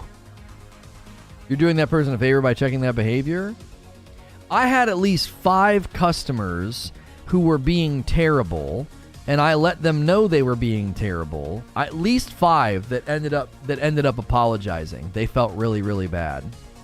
There was a guy, my brother worked at another store in town, and this guy was being nasty. He was being really, really rude and cussing up a storm or whatever. And the woman, the rep that was helping him, when he left, he said something. She's like, "Well, you really are a peach."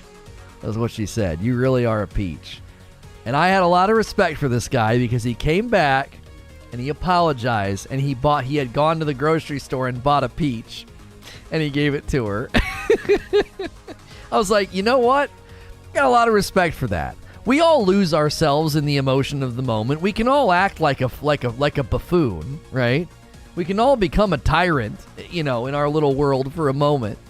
And this guy was like, man, I was a real jerk, and he went and bought a peach. I was like, that's great. That to me, that's a good dude. It's like, okay, we've all been there. We all get so angry that we just act like a fool. It's what you do after the fact that matters most of the time. Did you ever feel like your employer would come down on you for checking a rude customer? I always felt a pressure to just let the customer yell.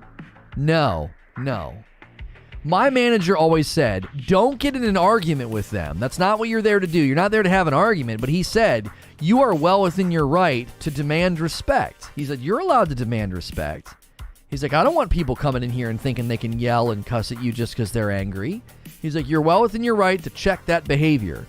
They're in a store where there's families and children a lot of the times, and you're perfectly within your right to check that. But you don't get in an argument with them. There's a fine line between being like, now hang on a minute, I'm here to help you. Can we please tone it down a little bit? I feel like I'm being disrespected. And usually they calm down. If you speak to them in that way, it takes them, they're up here and they see you as an extension of the entity. And when you speak as a person, They come down here, and then they're like, I'm sorry, this has just been such... That was almost every time I would do this. They'd be like, I'm sorry. They'd be like, it's been really, really frustrating, and it's been a long day, and I'm not trying to take it out on you. Almost every time they would apologize and calm down. Every time.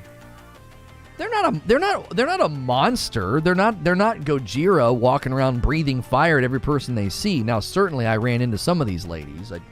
If they came in a tennis outfit, I knew I was in for it. I was like, oh, here we go. They'd come in their tennis outfit. They just came fresh off the court, and by golly, they're going to give it to me about something, you know. You got to tell them to relax. No, you don't tell them to relax. That doesn't work. You usually speak about yourself. Like, listen, hey, I'm here to help.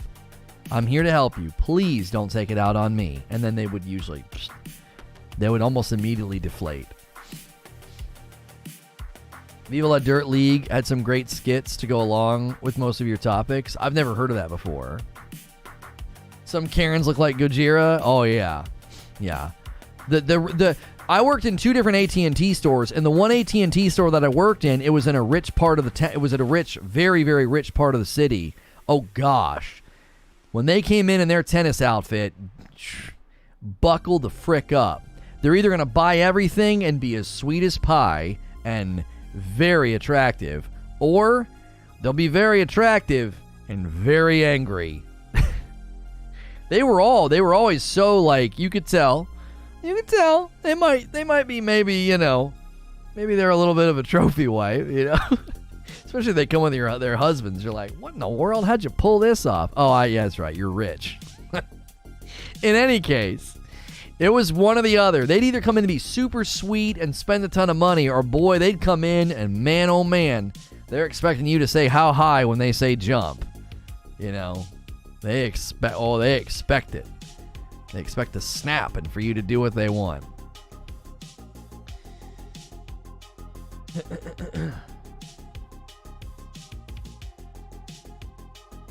Karens are called that because they care too much.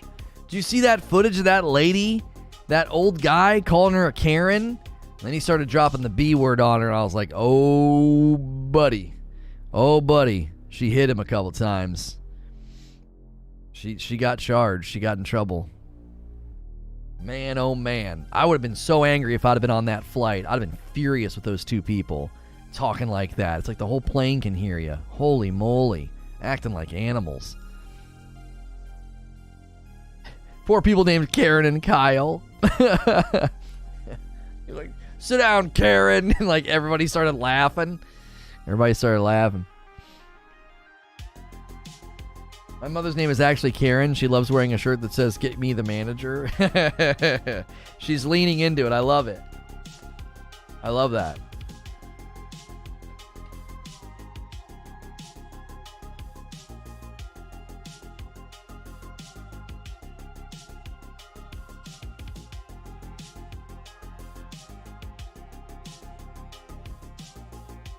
Today's the last day of my retail job. Well, go out with a bang. Really let a customer have it.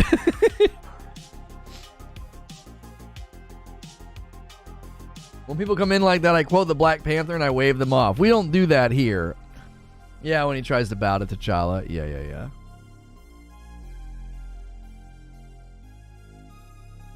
The more I look at this, the more I think we should have made it a lead.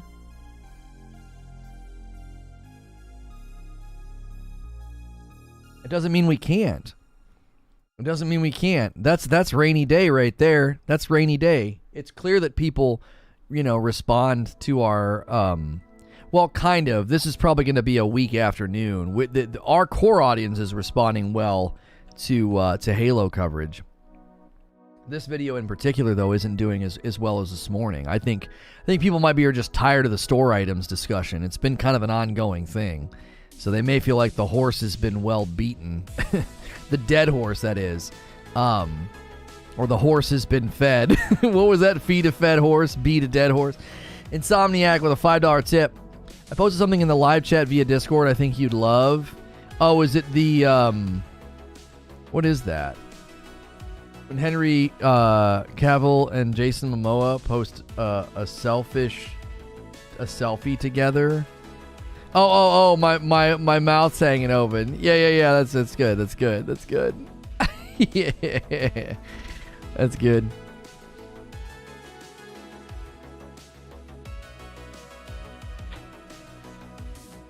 What's good, Lono? Hope you had a great Christmas. It's been a minute since I've been able to jump in the stream. Yo, what's good, Liquid Smoke?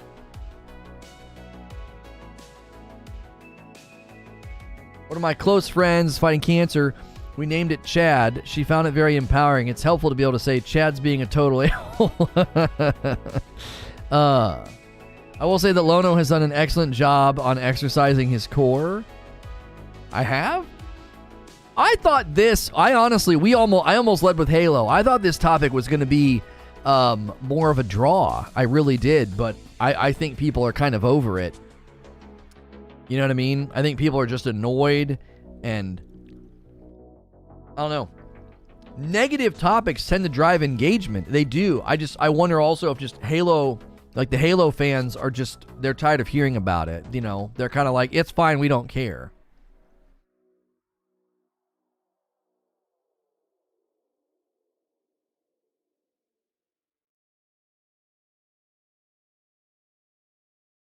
The male version of a Karen wouldn't act like a Karen. What would a male Karen do? Male Karens do the same thing. They do the same thing. They're belligerent. They're bullies. They're pushy and demanding and rude.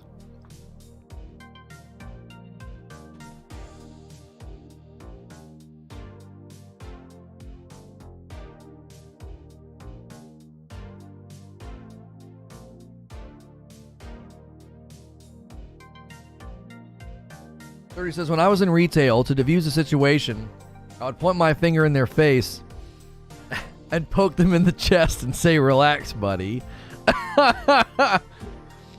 That's a great way to get a black eye. They have an unmitigated sense of entitlement.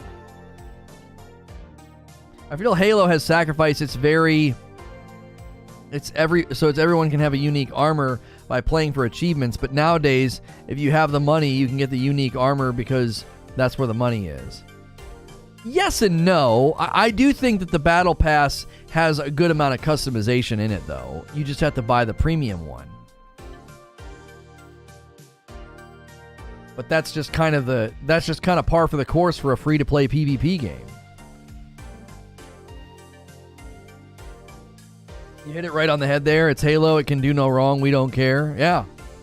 Yeah, I thought this was going to be a potentially stronger topic than the morning, but Elden Ring is proving to be a very, very driving force of engagement. People really love thinking about, talking about, and debating things about Elden Ring. It's so funny. Game's not even out yet, and it has a bigger draw. It's very interesting. Halo's been very good to us. We should remind you that on Friday nights, and this Friday night we'll do it again. We've been doing Halo custom games, and as long as you're a paying member, you can join in. And we will do that again this week for like a New Year's Eve bash. We may end up ending the night shifting off of Halo though, and maybe doing maybe some Jackbox or something with the community to ring in the new year, just playing games. And I may have my wife join us. That might be fun. Get her microphone over here on the side again, and she could play along. How to deal with a Karen? Yeah. Just raise your finger like Han. That'll work.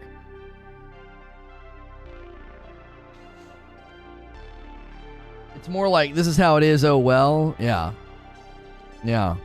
We had a really good debate and discussion for probably the first 30 to 40 minutes, and I thought, oh, here we go. This is really going to be a humming topic, but I don't know. And now YouTube keeps barking at me saying my audio bitrate's dropping to 0. I'm like, that can't be possible or true. Are there cosmetics in Halo for crowning achievements? I don't know. If you are tuning in, we do want to hear from you about the Halo Infinite store items. Do you think they're too expensive? We have a poll at the top of the chat that has done well. 400 votes, over 400 votes, Halo Infinite store items, do you believe that they are overpriced? Now, I don't mean objectively overpriced. I mean like subjective. Like, are they too overpriced? Are you like, no, I'm not spending money on this crap? That's basically what we're asking. I don't think an item in a microtransaction store can be objectively too expensive. I think it's subjective because it really does come down to, are people willing to spend the money? You know, and if they are, then it's really, really hard to make the case that it's overpriced. You can't really say, well, this is too expensive. Okay, well, if a ton of people are shelling out the money, then that ends up proving you wrong, you know? I think that ends up proving you wrong. Because in general, these prices, I think somebody said it earlier, it's all based on market research. They know what people are willing to spend. Like we had a really good discussion early on. You know, this is kind of linked to the Halo Battle Pass as well as the Halo Infinite store items with respect to like, hey, the whales really drive a lot of this. You know what I mean? There's a few shaders you can find in the campaign that only work on certain things, though. Right, that's when you run into the core problem. Yeah. Someone remind me during the day tomorrow to buy some booze, says Zubair. You sound like me. I hate having markers and stuff in my menus. I like when I get Mats in Valhalla, I always have to go in and highlight the symbol. Oh yeah, I hate that. Little flashing ones or, you know, like little stars like, hey, something new is here. I'm like, oh, I hate that. Yeah. I always want to go in and clear them out. I don't even read it a lot of the times. I'm just like, get this out of here. I like scroll down through audio files that I've picked up just to mark them so that it's like it's not in there flashing new.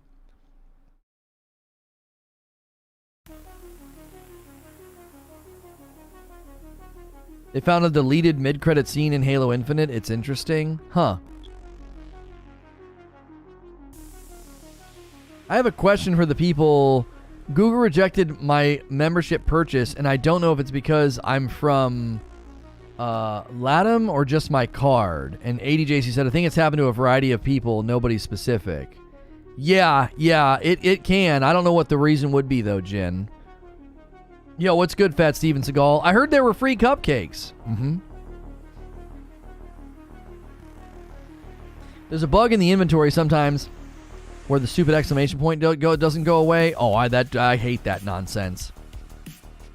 I hate that nonsense. It's so frustrating. It's like, get out of here.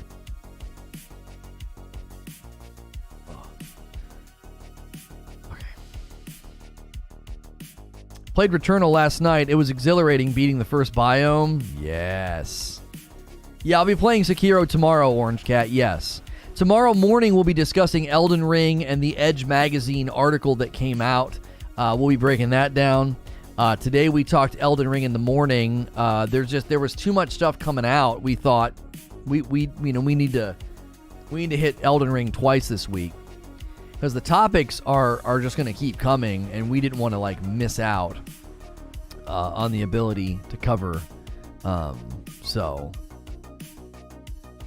somebody commented on this morning's stream. Elden King says, you get a ring in the network test that contains the spectral steed. I'm just going to respond and say, dope. That's dope. If Halo Infinite store items are too expensive, then Warframe must be for the super rich. The fact is that if the consumer sees the value in a price point and are willing to pay, the price will stay up. Pretty much. Yeah. This guy responded this morning and said, I used to avoid all sources of information, but look at the times we're in. I'm almost too excited to turn away from any news of the games now. We're a couple of months away. Yep. Same TBH. I've taken over Boba as Fatto Fett. Thank you for the 2-spot, Fatto Fett. Appreciate that.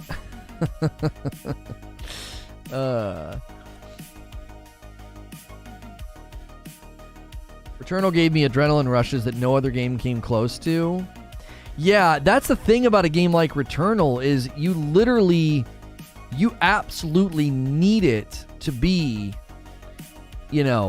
It needs to be it has to be a rogue. It has to be a rogue. You know? It has to be. Traffic from a direct URL entry, bookmarks, and unidentified apps. 10% have come from that? Where are we getting so many clicks? According to the stats on this video, we've gotten almost like 120 clicks from some external source. Somebody must have put this video somewhere.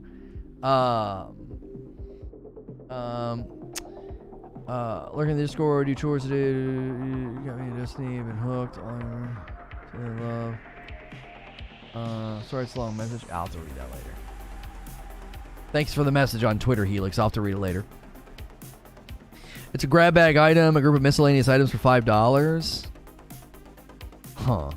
I love Lono, seeing Lono's descent into From Software fandom. When are you doing another custom game night? Martin, it's going to be this Friday night. Yeah. It's going to be this Friday night. So, when is that? Tomorrow. Necro says, paradigm shifts in gaming could be a good general topic. It'd be good to appreciate where we've been to where we're going.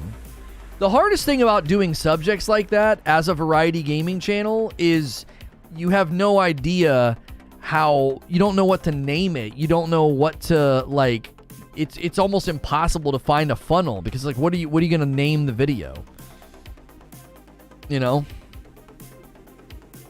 I'm having fun with Fire Team Elite and beers. Oh, Aliens Fire Team Elite is a great like shoot aliens with your buddies and throw back some cold ones game for sure. Oh yes. Just don't hate me this time if I kill you. Yo, Martin, you did kill me a lot the last time we played. Yeah, it's hard to attach it to something. People come to YouTube and use it as a search engine, so you have to figure out, like, what are people looking for? What are people talking about? You know? I hope Redfall isn't bad, but I assume every looter on release is terrible and I don't buy them. Sure. When we get some size, we'll be able to do more things of that nature. Yeah, because, like, we had a great discussion the other day about the shift in gaming away from thematic storytelling to character-driven storytelling and how that's affected cinema, TV shows, and video game storytelling. And it was really, really fun. And it'd be great for me to break down a whole talk about that and to debate what kind of an impact that's had on single-player games and story-driven games. And that'd be really enjoyable, right? It'd also be really, really enjoyable to talk about, like, the paradigm shift and the cultural shifts of, like, spending in games and the number of hours we put into games, and doing an entire video on my metamorphosis principle about why gamers expect every game to be so significantly better than the last game. Where did that come from? I have a whole theory on that. Well, that stuff's really fun to talk about, but what on earth? You have to have a giant channel if you're going to indulge that kind of content, because if not, no one's going to click on your dadgum video. We've got a relevant topic. We're talking about it right now, and this video's not going anywhere. I have no idea why. It didn't get the YouTube magic wand blessing. It just, people aren't searching for it. They don't care, whatever. So it'd be really fun to do a video on that. Like, here, let me outline my metamorphosis principle about gamers and the shift in gamer expectations. So, you know, because when we talk about Halo Infinite store items, or we talk about the Halo Battle Pass, that's an undercurrent of this discussion. The undercurrent of, like, how gamers think completely differently now about games, whether it's free to play or microtransactions, or how much we're entitled to, or if you buy the game, how much should you get, or should everything be earnable, or should you have an earnable currency, or should there be a currency in the Battle Pass itself? Like, is the Halo Battle Pass flawed, or is it just stretched too far? Those types of things. Well, the undercurrent beneath that is all these things that we've, you know, that I touch on periodically. And it'd be great to do an entire video series on this kind of stuff. Well, we'll save all that for a rainy day. When this channel's sitting on 100,000 subscribers, well, then I can do that. Let's get to 10,000 first, though, right? Let's get to 10K first. Hey, somebody else ordered some coffee. Archangel Actual, thank you so much. A dark roast and a light roast. Man, you guys are just absolutely killing it. It's so good. We have just sent payments to eligible associates for this. Your earnings, including any credit balance from previous payment periods. If you opted in, payment by check, we'd like to remind you of the minimum. Okay, that's fine.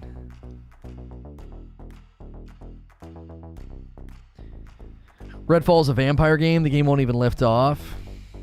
Yeah, it could though. It could. I think it has potential. I think it has potential.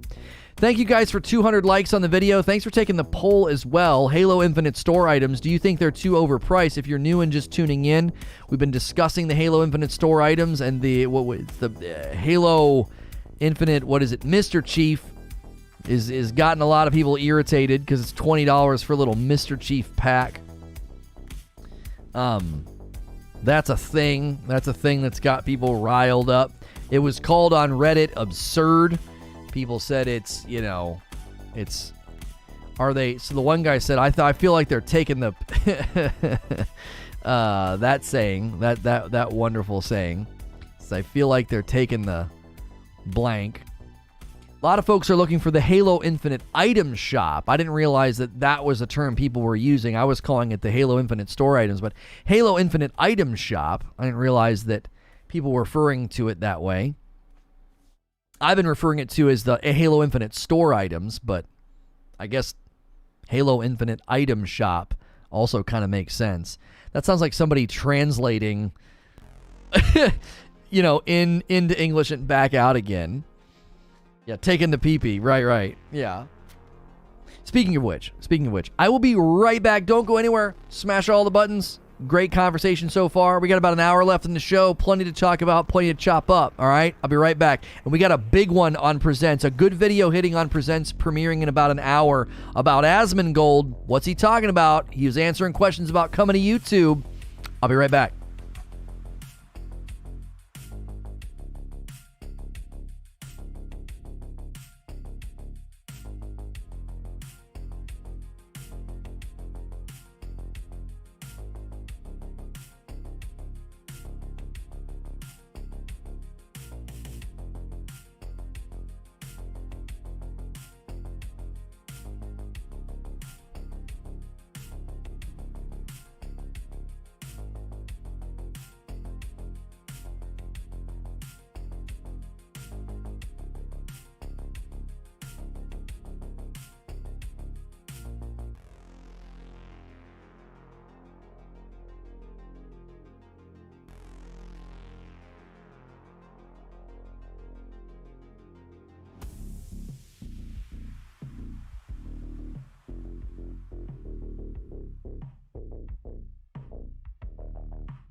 chat. Sorry.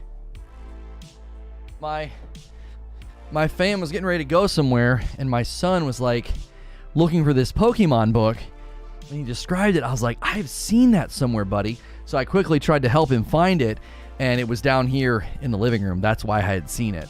It's like a Pokemon encyclopedia. He's like, it's got a bunch of Pokemon on the front. I was like, man, I know I've seen that. So.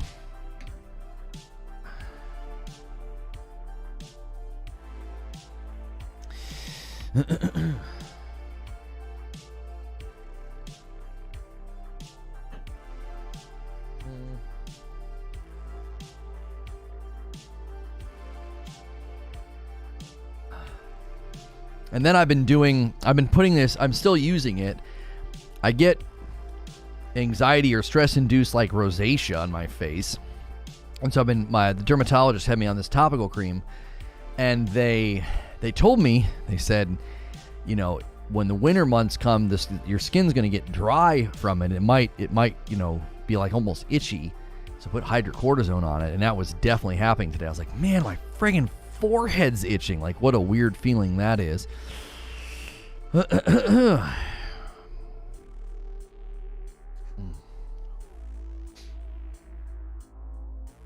we have a listener help or something with all the commands? Commands is the one you would use. ! Commands. How much is ever going to spend on the game in February? What's happening in February that would make you spend money in the game? We've never done any of that stuff, Necro. We've never done like chat games or chat points or none of that. We've never done any of that crap. I hate that stuff. The bots there is a tool, not as like a entertainment extension in the chat. All those silly gimmicks on the other platform with, you know, I don't even know what you'd call it. You know, bits and badges and all the games and all that stuff. Yeah. We've consistently not done that. Winter kills my skin. Yeah, it's awful. Oh, it's awful. It's not even that cold yet. Well, my wife had a winter coat on. It's in the 50s today, so yeah, it's still not that cold. If you ever go snowboarding, wear a beanie all day, scratching your forehead's like heaven. Oh, yeah. That's true. That's true. There are rumors of YouTube bringing gifted channel memberships in 2020, though. Yeah, why does it keep saying my bitrate's hitting 0? Chill the frick out, YouTube. My audio bitrate is not hitting 0. Jiminy. Just because I'm getting quiet sometimes. There's rumors about that. Well, it's not rumors. They said they're bringing it. Like, they officially said they're bringing gifted memberships. The rumor came from Valkyrie that they're going to have something like the Prime thing on the other platform, where if you have YouTube Premium, you'll get one membership. Probably the $5 tier. And as long as I get paid on it, I'll convince people to get YouTube Premium all day long. No ads, minimize the app on your phone, YouTube Music. Oh my gosh. And you get a membership in my channel. So I have been on 2 different calls with YouTube, and the things that I have seen, one was with respect to community building, and the other was with respect to live stream discovery. I was like, they are cooking up really, really good things. I happen to agree. Asmongold says some things in my video today, and I agree with him. I think the real competition between the 2 platforms, between YouTube and Purple, I think it starts when YouTube starts mimicking all those cultural, the culture of spending. I believe when the culture of spending starts on YouTube, that's when the real competition begins. And Asmongold has got some, I think, some really, really good insight into it. I do. And is it putting it at the bottom again? Why is it doing this? Let's do this. And then let's do date added, newest. And then we just have to drag Twitch is an adult website to the bottom. I don't know why it keeps doing that. Anyway, Today's video is, can YouTube convince Asmongold? Can they get him to come over? It's a really good video. Yesterday's video about the XQC thing with the streamer therapy did very, very well, and our preliminary judgment is that it did well because of all the stuff we've now hidden on the channel. We've unlisted, 12 million or so views worth of content. So for sure that Elden Ring will release February 25th. Yeah, the February date is probably pretty locked in. If it gets bumped, it's gonna be a bummer. One of my members blew me away, sent me the Marvel Legends 8-inch MODOK figure, so sexy. Ooh, nice. I wonder what the holdup was, gifting subs. Seems like a no-brainer. I'll give you my theory on it, J-Stock. So a while ago, right around the time, it was right before, roughly, they signed Courage and 100 Thieves, right? So before they did all that, they deprecated YouTube Gaming, the app. It's gone, okay? It's gone. And I believe they took it down because they're rebuilding that entire infrastructure. And my theory got some legs when they signed Tim the Tatman and when they signed Dr. Lupo. So when they signed Tim the Tatman and Dr. Lupo, both of those gentlemen had ads that were put together, videos. And at the end, what did it promote? It didn't promote their channels. It promoted YouTube/gaming. Which is interesting because gaming's not gotten a lot of love over here. If you go to youtube.com/gaming, that front page is kind of it's like, what the frick is this, right? So my theory has been they will be relaunching YouTube Gaming as an app, as an infrastructure, and all of that. And that's when all those features will land. It's going to be a total site overhaul. Some of the mock-ups that I've seen, I think, indicates this might be bigger than just like, oh, this is just for YouTube Gaming. I think some of it might affect the entire website. I can't tell you what I saw. I can just say the impression that I got is I think the entire website's going to get overhauled. I think it's going to look better, run better, be smoother. You'll have an app for live streaming. You'll have a chat experience that's significantly better, gifted memberships, more monetization. I think all of that's coming. Like, think of it this way.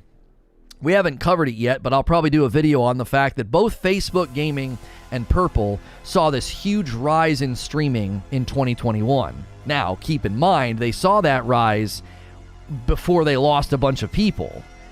And that big spike that they had, they're going to look less impressive next year because they've already lost views. They've already lost view count because they've lost big streamers. And so I think YouTube's looking at that and saying, we need to gobble that up. If Facebook Gaming's, I don't trust Facebook Gaming's numbers. I think that company Insight is still just absolutely riddled with fake, juiced fraud numbers. I broke it down in another video. I don't trust the numbers because they don't make sense. They had less people streaming and less streamer hours, and yet somehow they accrued higher view totals. It doesn't add up at all. And so when the report comes out that Purple hits this huge rise in viewership, YouTube wants a slice of that, and they're going to push really hard next year to get it. I think next year is going to be a big, big push from YouTube. I think they're really, really backing gaming, and they're really backing live streaming. So, yeah, the most viewed website, the most popular domain, Google lost the crown this year to TikTok. Yep. Yeah, it's TikTok, Google, then Facebook. Yeah, YouTube's still in the number 8 spot. So YouTube is still a top 10 website in the world. It's up there with Amazon and Netflix, and that's pretty impressive. But did the stream end early? No, I'm streaming right now.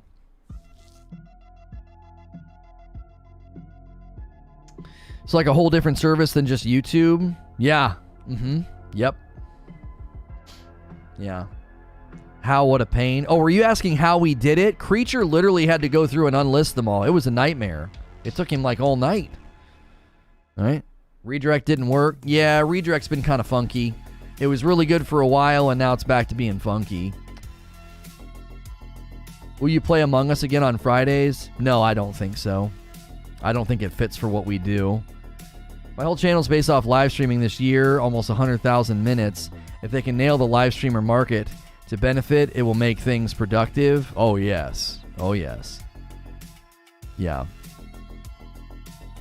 Yeah, Orphan, when we did it, I tweeted, like, the Frodo tweet, like, it's done. I couldn't find a good gif of, like, you can't kill me. I came up with a pretty good motto, right? There's some motto or some saying, like, you can't kill what's already dead. I tweaked it a little bit, because it was like, you know, we've been through the ringer, you know, we've kind of had to rebuild and remake virtually everything. With the entire brand has been completely restructured and rebuilt the last 8 months. Well, no, I'm sorry, the last 10 months. The last 10 months, we've been completely rebuilding and restructuring. And I basically said, you cannot truly kill what's been reborn. Like, you can't. You know what I mean? It's like, we've gone through this. We've gone through the fire. We've gone through the forging fires, and we've been reborn. The brand and me as a content creator, we've been reborn. You can't kill us. We are undying. I watch your main channel a lot. First time here as a stream. Cool vids, cooler dude. Oh, thank you. I appreciate that. I hope you like the new direction of the other channel.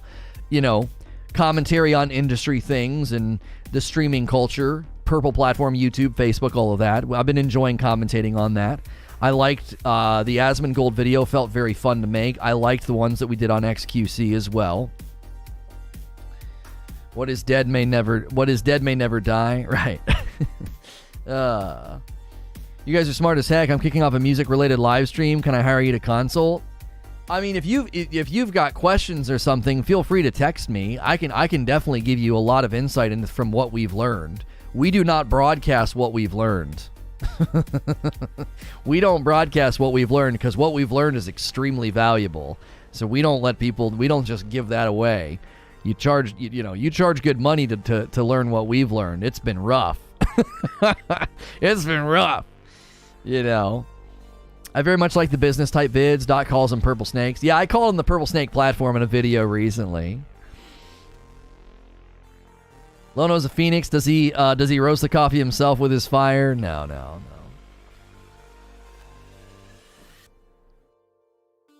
I miss Lono Jesus. Oh, the long hair? Should have tweeted the pictures of the watch and said done. The watch.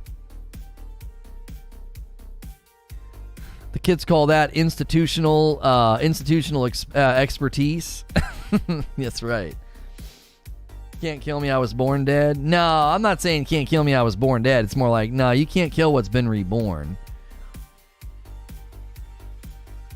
I'm half serious because I know it's worth money.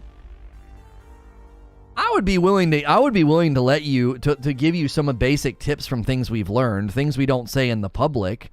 You connected me with Andrew, and that was huge. That was a really good moment for me, I think.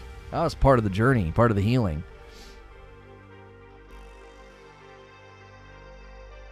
The CB watch meme saying bye-bye, I'm guessing. Oh, it was a cell phone, not a watch. That's what I should have done. All done, bye-bye. I should have tweeted that GIF. That would have been so actually appropriate to use this. That would have been very meta to use that. Like, oh yeah, I'm bye-bye? Yeah, I'll do you one better. I'll nuke all the content about your stupid game. It's all gone. Because I don't need you. We'll write you an intro song. Oh, that'd be sick. That'd be awesome. That'd be really, really sick. I've got some lyrics you can use. I wrote some stuff of when everything was going down. I wrote some stuff. I sent some of it to Andrew. Did I miss something? Been a busy day. We covered Elden Ring this morning. It was new information about like how the rings will work. We've been talking about the Halo Infinite store items, or the Halo Infinite item shop. It's so weird that people call it that. I could see Lono walking into Costco in flip-flops, raising his hands and saying, "My people have arrived." Why would you picture me doing that? That doesn't even make any sense.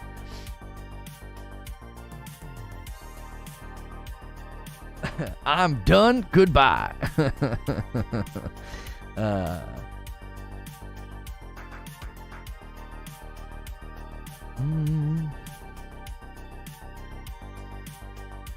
probably would have sent him into a frenzy. He's done. He quit 2 hours later. Good morning, good afternoon, and good evening.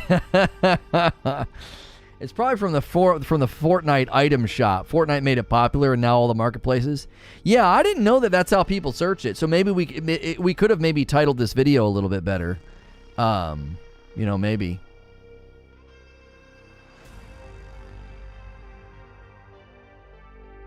That might have helped. I thought it was store items, you know.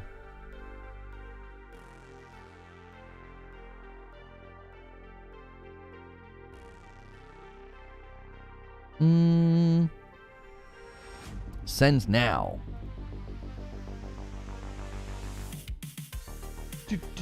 I still picture you in a sun hat doing gardening segments on this channel. If you're walking into a Costco wearing sweats with socks and Crocs, are you really at Costco?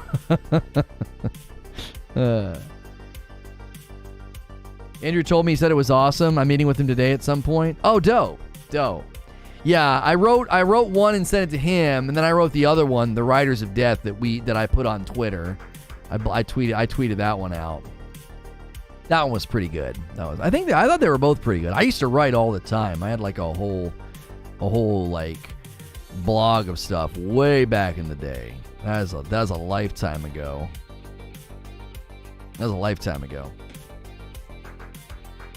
Don't knock socks with Crocs.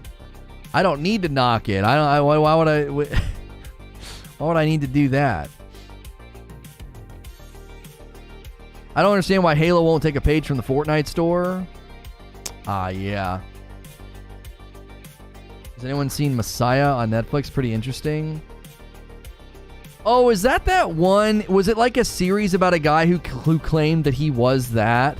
It seemed like it was going to be kind of like a drama, right? And they were trying to figure out, is this guy a scam artist? Is he trying to hurt people? I feel like I remember seeing trailers for that. There was a guy who kept coming back to the dealership every time, and his wife wanted to go to Costco, and he was from, and is so stereotypically New Jersey. Fortnite servers were down for 7 hours yesterday. Yeah, what happened? That's not really happened that often in the history of that game. Just gone. I fixed my stupid custom loop 2 hours down the drain, no pun intended. Well, at least it didn't. Did it ruin or damage anything? That's what I'd be worried about. Holy frick. Having liquid leak in your rig, that's terrifying. That is absolutely terrifying. Never in a million years would I want that to happen. Oh yeah, that one. Yeah, I never watched it. Did they get more than one season? It didn't seem like it was gonna last. It didn't seem like it would go for very long. No damage. You got lucky.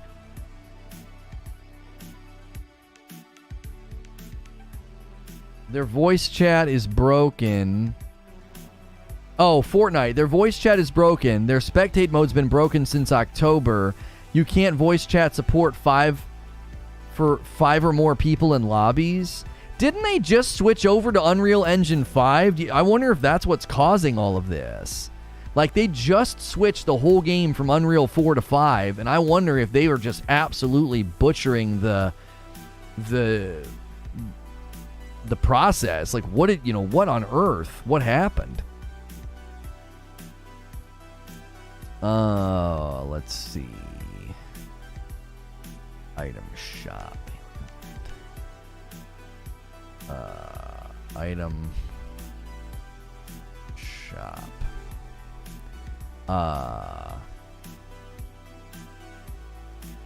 Many things the Halo item shop is.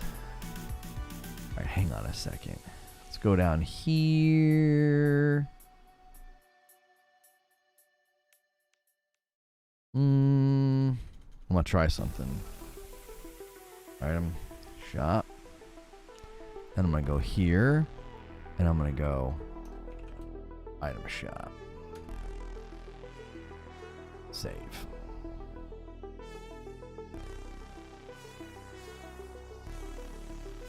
Okay. Let's try that. Let's just see. I just want to see something. Very late to try it, but why not at this late stage? Halo Infinite item shop. Speaking of loops, Deathloop is just bad. The graphics look like PlayStation 3, the music is bad, and you end up being way too overpowered after a few hours. I thought the music was excellent. I thought the graphic style was actually one of its strongest points, but I liked it. I disliked it for very different reasons. Early game is terrible. You would think losing hundreds of millions on a storefront would encourage you to make, usable, but nah. It was canceled after one season, but I liked it. Okay. I didn't think it was going to last. That was the instinct that I had, Robert. I don't like doing that, but I feel like sometimes, can't you tell?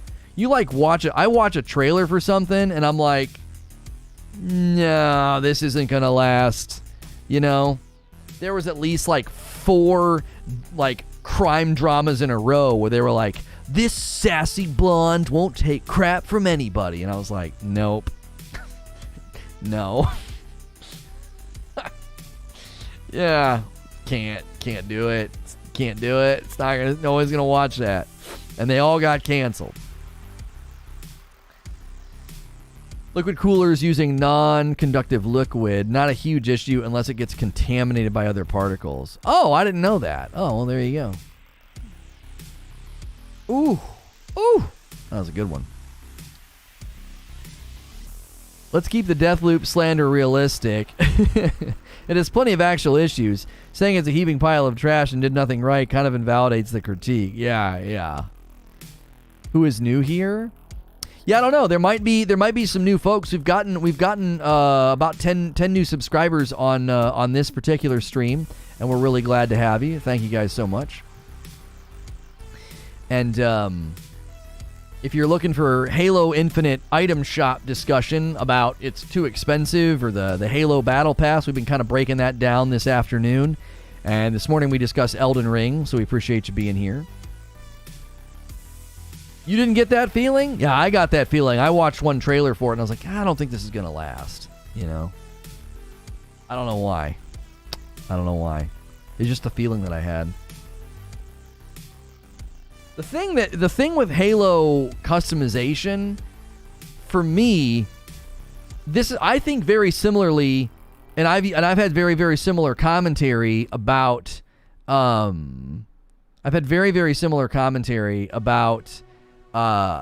New World.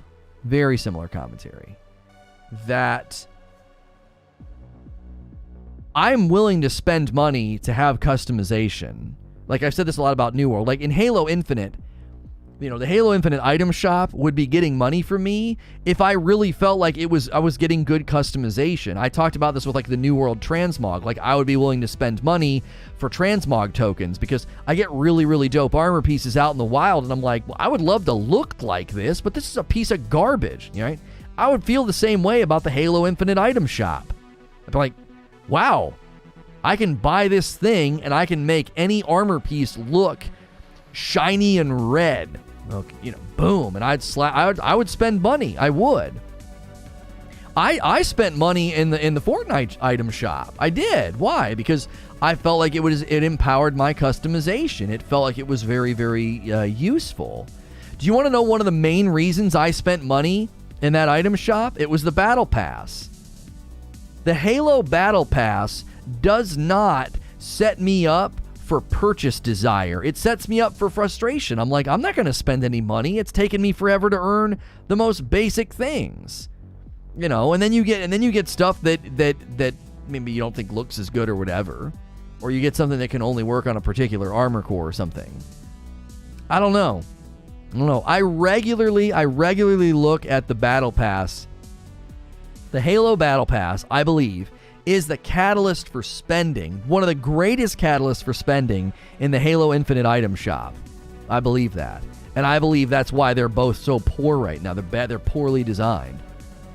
Did you cover Ty Kim Bloomberg's article about video game industry struggles to shake Texas attitudes? I had a giggle. Oh, gosh. What a... yeah. Absolutely stupid. You know what's happening right now, Steven Seagal? It cracks me up. This is what's happening. I think there are numerous people and entities that think they can just virtue grab topics like this and everybody's going to clap. And it's like, yeah, it's just been so bad for female protagonists in video games. What? Genshin Impact was a reference because his wife cringed. Yeah.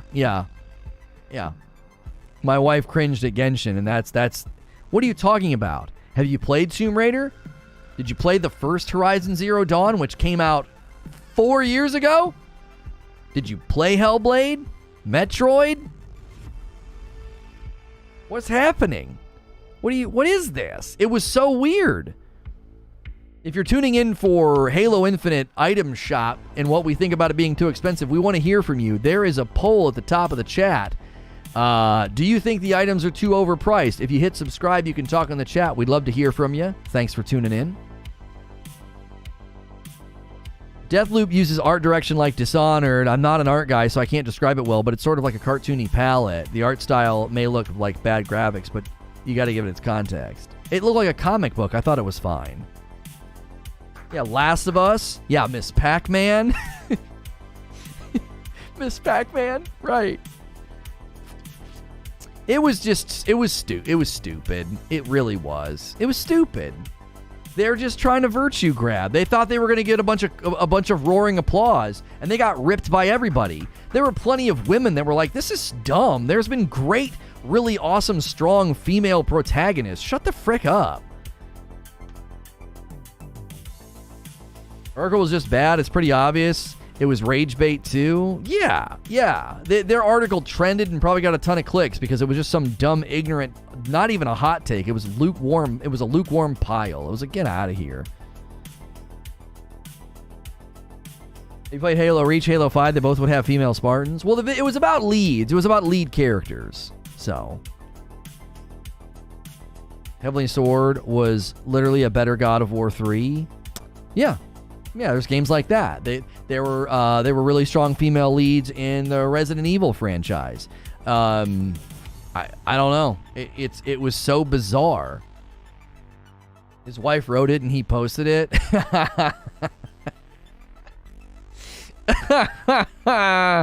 Yeah, maybe. If you're just tuning in and you were looking for what did we rename this? What do we rename this stream? We renamed it Halo Infinite Item Shop. If you think it's too expensive, let us know why you think that. Take the poll at the top of the chat. Hit subscribe. Hit the like button. We are regularly covering Halo here as well as other gaming topics, and we appreciate you stopping by and hanging out with us for a little bit. I'm interested to know how many of you have spent money in the Halo Infinite Item Shop. Have you spent money? Or have you been like, no? I've not even bought in the premium battle pass. The Halo battle pass, I've not even bought in the premium one. And I'm level 5. Metroid was the first playable female? No, Miss Pac-Man would be that. And then Zelda? Didn't the original Legend of Zelda come out before Metroid? And even still, Miss Pac-Man would beat them both. Spent money? I just did the premium pass for giggles. So you did the Halo premium pass. Okay. The new Resident Evil movie? No comment. Most of the Resident Evil movies I thought were pretty good. Cypher says, I spent $75 in it. Okay. Gotta be honest, Halo Infinite's given me literally zero incentive to spend money whatsoever. I gotta say, that's quite the accomplishment. In Zelda, you play as Link. Yeah, you don't even play as Zelda. As a playable female lead, it'd be Samus Aran. after Miss Pac-Man.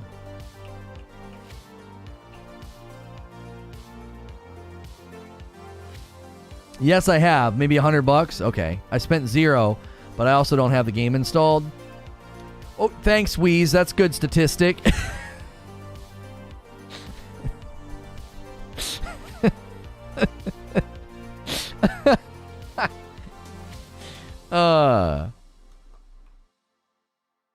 My Pong paddle. Oh, shut up, Dan. Premium pass and an HDS skin. Okay, okay. There were female leads in Atari games? I'm sure. No one got the jokes. Y'all aren't gamers. I know, is what if Zelda was a girl jokes. Ha ha ha. Was kind of what you were doing. I'm always here for this moment. According to Google and Wikipedia, Samus Aran is the first female character.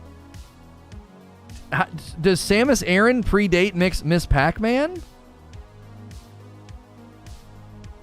E.T. was female? No! Miss Pac-Man released in January of 1982. So January of 1982, and Metroid released in 87. No, Miss Pac-Man's the first. Yeah, Miss Pac-Man predates it by about like 4 or 5 years.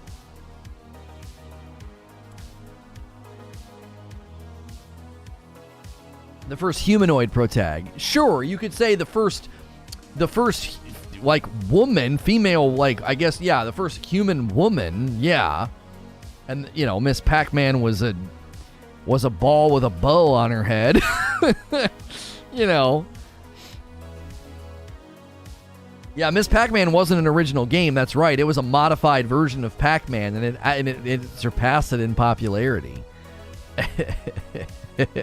They literally, it's the earliest mod, right? It's the earliest game mod in existence. They modified an existing game. Miss Pac-Man doesn't have any actual lady bits. None that you can see, Zubair. You don't know. You don't know what's on the other side or on the underside of that yellow ball.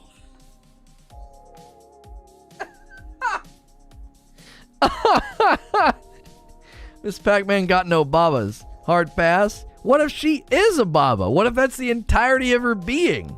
You don't get more womanly than that, do you? We are getting canceled. Canceled 2.0, baby. Joking about Miss Pac-Man. It's absolutely unconscionable, Larry. He should be removed from the platform, speaking in such a disparaging way about Miss Pac-Man. It made me uncomfortable. There's your get out of jail free card. This seems pretty benign and pretty weak. I mean, he was just talking about Miss Pac-Man. Oh, he made you uncomfortable? That son of a...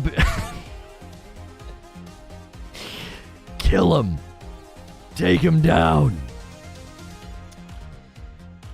It started with mobile games and spread, but it's why I don't buy anything from in-game stores. So the Halo Infinite item shop, you're like, no, because of mobile games? You're like, I don't buy anything? Samus is human? Yeah. Say canceled again. Say canceled one more time.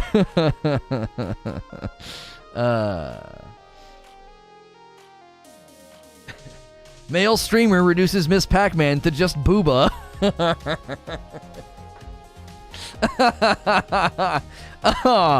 Oh, golly.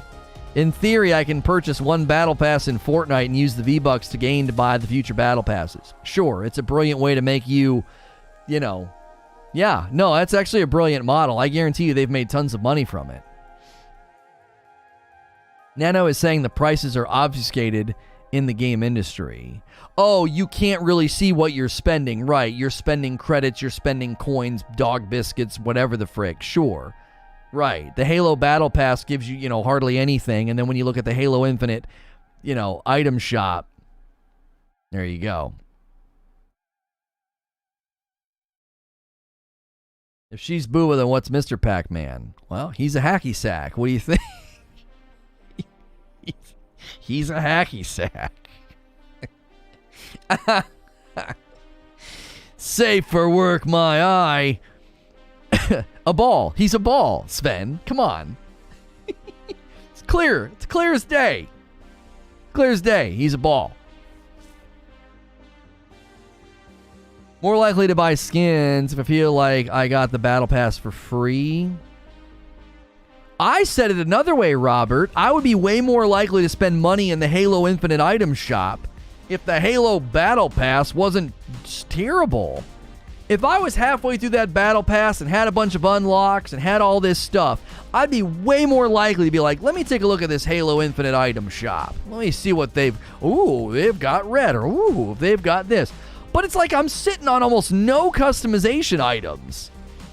And I know I haven't played a bunch, but I've played enough. You know what I have equipped? I've got the stuff from the winter event. Why? Well, because it was low hanging. Well, I can play a couple games and I'll get stuff. 1 game a day, 1 game a day keeps the micros away. I'm going to redefine this.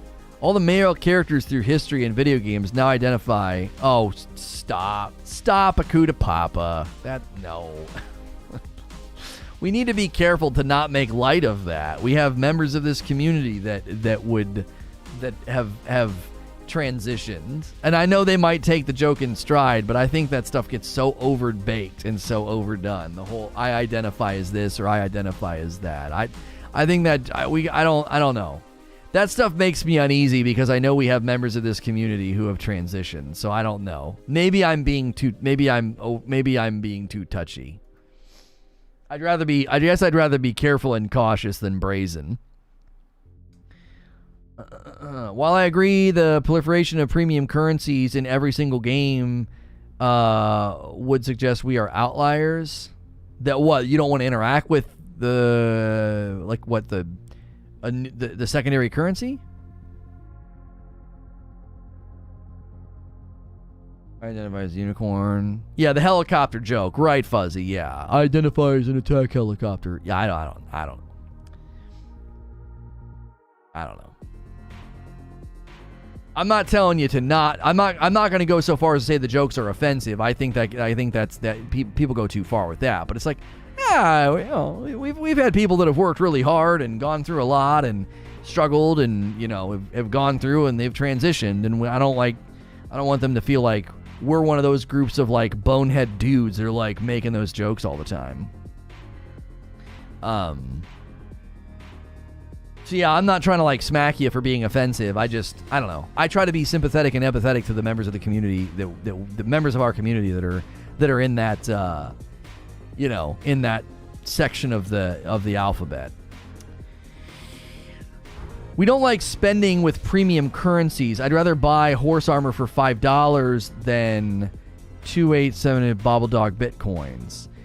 I understand the point that you're making. I think your hyperbole sort of sabotages what you're saying. I actually think the premium currencies, it's very clear that like 1,000 is $10, 2,000 is $20, 500 is $5. I know you weren't trying to be offensive, Akuta Papa. That's why I didn't really say much about it. I know your heart. I know you're not. I 100% know that you're not being that way. Yeah, I'm not concerned. Attack helicopter's funny the first few times, and it got old quick. The greatest gift I can give you is to make your situation so pedestrian that I can make silly jokes about it. Maybe. I don't know. I'm not going to speak for them. I'm just trying to maybe shield them from it. I don't want the... We have actually a lot of members of this community that are... You wouldn't know it because we don't sit here and like wear them as tokens. I don't do that. I don't take like minorities and LGBTQ members and like staple them to my shirt like they're tokens. Like, I have friends and members of my community that are like, shut the frick up. Nobody cares about that. But, so you might not be aware of it. I don't draw attention to it, but we do. We have a lot of members of this community that are. What turns me off is almost in every case the coins are sold in denominations that make you spend more. Let me just buy what I want, not buy packs of crap. Right. Yes. No, I understand what you're saying, Alarian. So, like, if you go to the Halo Infinite item shop and you're like, oh, hey, that thing's $700, it's $7, I'm willing to spend that. What do? You buy a pack of like 2,000, right? And then you spend your 700. Well, now you have some weird amount left over, 1,300. I will never try and sugarcoat this. That is by design. They do that on purpose. 100%. They do that on purpose. They're like, yep, we want you to be left with a weird amount. Why? Because then when you go to buy something, you'll have just enough, and you'll need a little bit more. Like, for sure that happens. But then you get into bundle pricing or things priced so you can't spend all the currency and you need to purchase another bundle. Yep. Oh yeah. I'll never try and sugarcoat that. That's just logistical. They're just trying to set it up logistically to maximize spending. And that I can't fault them for that. Like, well, if we allow people to buy items, a la carte, we'll make less money. If we have the sales projections and simulations surely indicate that we'll make less money. If they have to buy the currency in batches and use parts of it, we'll end up making more money. Which do you think we should do? Of course they're going to do the thing that makes them more money. Every item shop does this. It's literally pricing 101. It forces you to continuously buy, trying to get rid of your outstanding balance. It's all psychological. Yeah. Robert calls it scummy. I don't like calling everything under the sun scummy. I don't. I think that might be an overstep. It's just like basic strategic business practice to be like, yeah, we want people to spend money, right? They're hijacking your pennies over time. 343 is not a charity, right? Like, like, it's this weird thing. It's this weird thing where, like, your relationship with them is one of, like, they want your money. Where do you think you stand in the relationship? Do you know? It's like you're not on equal footing with them. They want your money. And they'll set things up in a way that makes you willing to part with your money. That I don't know. I have such a hard time calling that scummy. I don't call everything scummy, but that definitely is. No, I know you don't call everything scummy, Robert, but I feel like when these topics come up, there's always somebody that's like, well, that's scummy or that's predatory. And I'm like, oh, the Halo Infinite item shop's not that bad. It's broken and fragmented and kind of stupid, but I don't know if I'd call it scummy. I think some of this is just blatant ineptitude. I think it's wrong because it is wrong, but I'm not going to fault them for it. Things can be wrong, but still understandable. You gotta define wrong, though. Wrong according to what measure, what rule book, what standard are you measuring it against to make it wrong is my question. Could you see more games going to the Sea of Thieves route then? They let you buy individual items for dollars or get a pack of coins. Granted, the dollar amount is slightly more. Yeah, maybe. I think Scummy's a bit overly aggressive. I think the pricing structure is just in poor taste, hence why it makes me want to interact with it less. So, it's wrong, but okay because everyone does it. No, that wasn't my reasoning. No. That would be fallacy of the group. Well, everybody does it or everybody thinks it, therefore it's okay or therefore it is true. That's fallacy of the group. I'm not saying that. I'm saying it's an industry standard. It's a practice. It's like, there's nothing unethical about it or immoral about it. It's just a way that they set it up to get more money from you. They're not cheating you or it's not a cheat. It's not a lie. It's not misleading.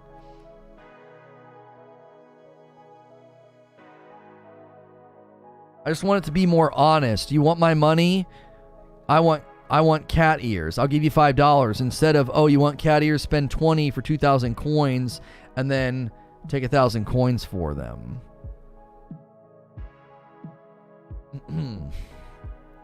It's a trap, but if you are aware of it, then it's easily avoidable. So grocery stores can't do something like that.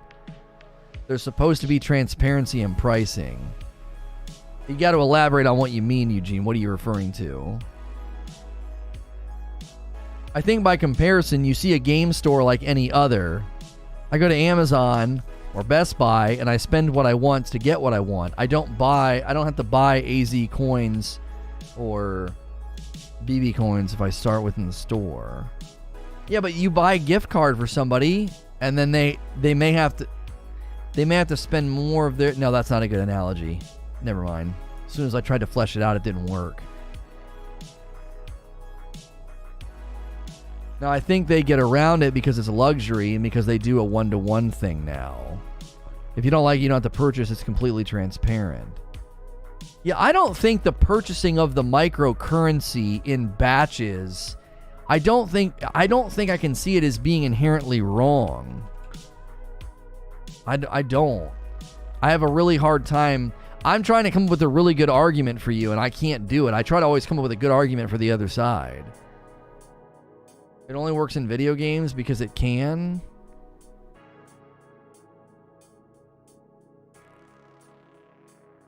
I don't fault them for it, but it's not something I think is positive overall.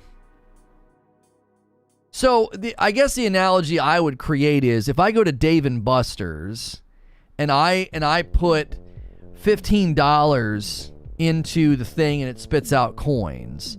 Every single individual game in the Dave & Buster's requires a different amount of tokens.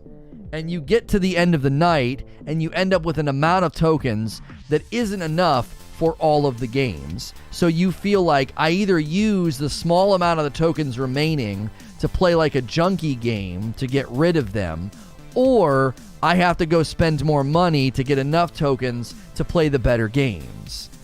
And when I look at that, I don't think there's anything wrong with that. You have a small amount of tokens left. So you can play something chintzy and dumb, or you can go get more tokens. So when you have 500 coins left, to me, I'm like, yeah, and I can buy chintzy items with that, or I can decide to save them, or I can decide to get more.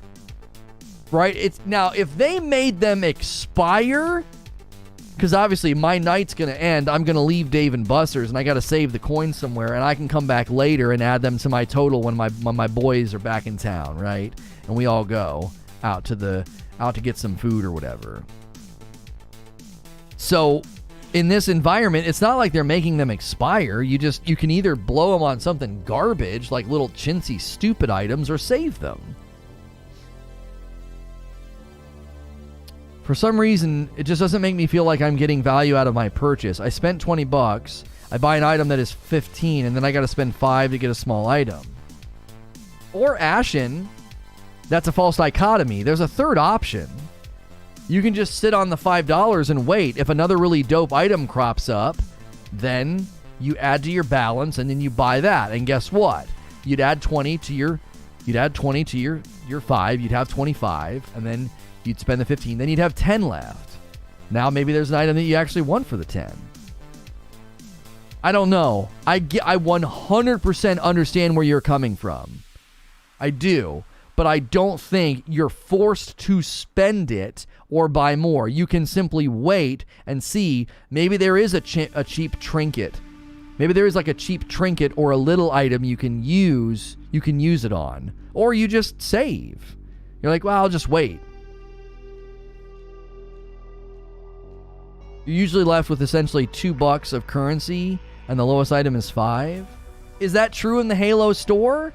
I feel like most of the items broke down into very clean pricing. 2,000, 1,000, 500. I feel like a lot of the items in the Halo store, I'm not going to sit here and defend the Halo store. I think it's got significant problems. I don't think this is one of them. I'm loading up the game. I want to see. I closed it a little while ago. I don't think the pricing breaks down that sloppily here. I could be wrong. I'm going to open it up right now and check. I feel like most of the time I've opened the store, it's broken down very cleanly. 2000s, 1000s, and 500s. It's not like they're randomly charging items for like 1800, 1900, or 1100, like really weird random totals. You're speaking in general? Oh, no. I know in general lots of companies do that, but I don't think Halo does it. I think to their credit, a lot of the currency breakdown has been very clean. Yeah, this isn't so bad at all. This isn't very bad.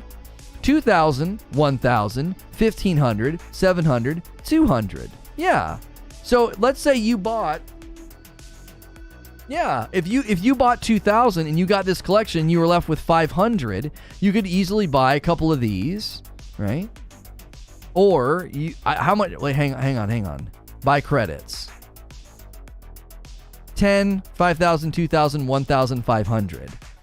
I mean, listen, I'm be honest with you. The fact that you can buy it in 500 increments, I think you guys don't have a very strong case. Sorry, I'm in the way.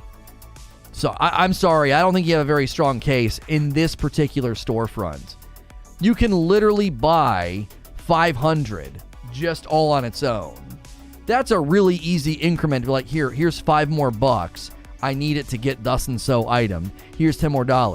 It's not like, you just see what I'm saying? It's not like they're keeping you from being like, oh, I only need a couple more dollars. Well, the way that it's priced, if you need another 10 or 5, it's right here. You're able to get it. And look at the pricing structures.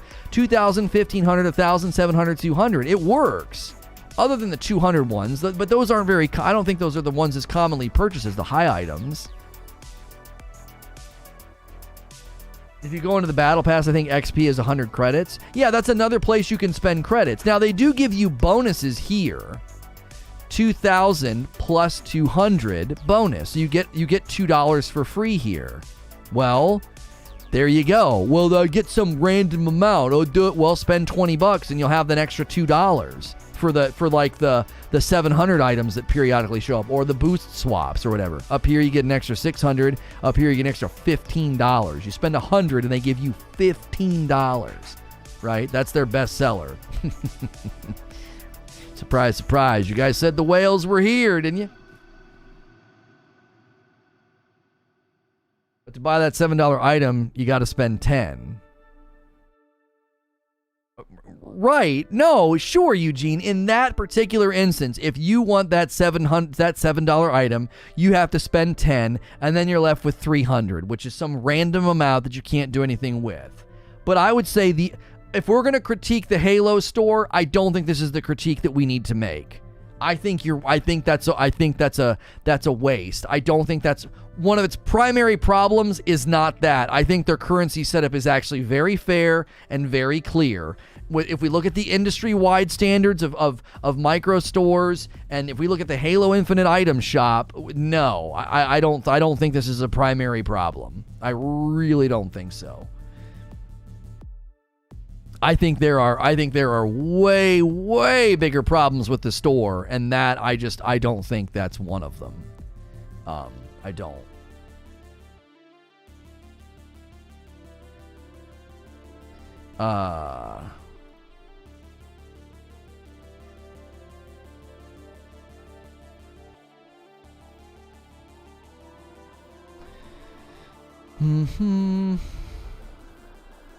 I'm getting the premiere ready. I've got a really good premiere for you guys today. We have a much larger channel than this, and we have a much larger channel than this, and we put premieres over there about industry stuff with the Purple platform, Facebook, all kind of stuff. And I've got one today about will Asmongold come over to YouTube. He did an interview and he answered some questions about this. So that's where we're headed here in like 2 minutes time, right? So I really appreciate the turnout today. The man, that Elden Ring stream was just an absolute dynamite stream. I thought this Halo stream was going to be a lot more popping than it was. No big deal. If you like Halo Infinite custom games, make sure you're subbed with the bell button set to all. Friday nights, Halo custom games here with me and Hilly shoutcasting again. It should be an absolute blast. Bring your custom games with you. Bring them. Get some custom games designed. Hopefully that guy shows up again, because what was Expiry? Expiry had so many fun games for us to play. Tomorrow is From Friday as well, so more Elden Ring coverage tomorrow with respect to the Edge magazine, and then more Sekiro in the afternoon. Do me a favor. We need really strong support for these premieres in the afternoon. I give you 6 hours of stream here on gaming. Give me 8 minutes of your time. Click that link in chat and go support this premiere. It's going live in 60 seconds, all right? It's about Asmongold. Will he come to YouTube? It's a really good video. And there's 240 people here right now, lurking, listening, watching. Do me a favor, shake off the lurk dust for a second and click the link in chat. It's also pinned at the top of the chat, and go enjoy my latest premiere. I'll see you over there, and then I'll see you tomorrow for From Friday.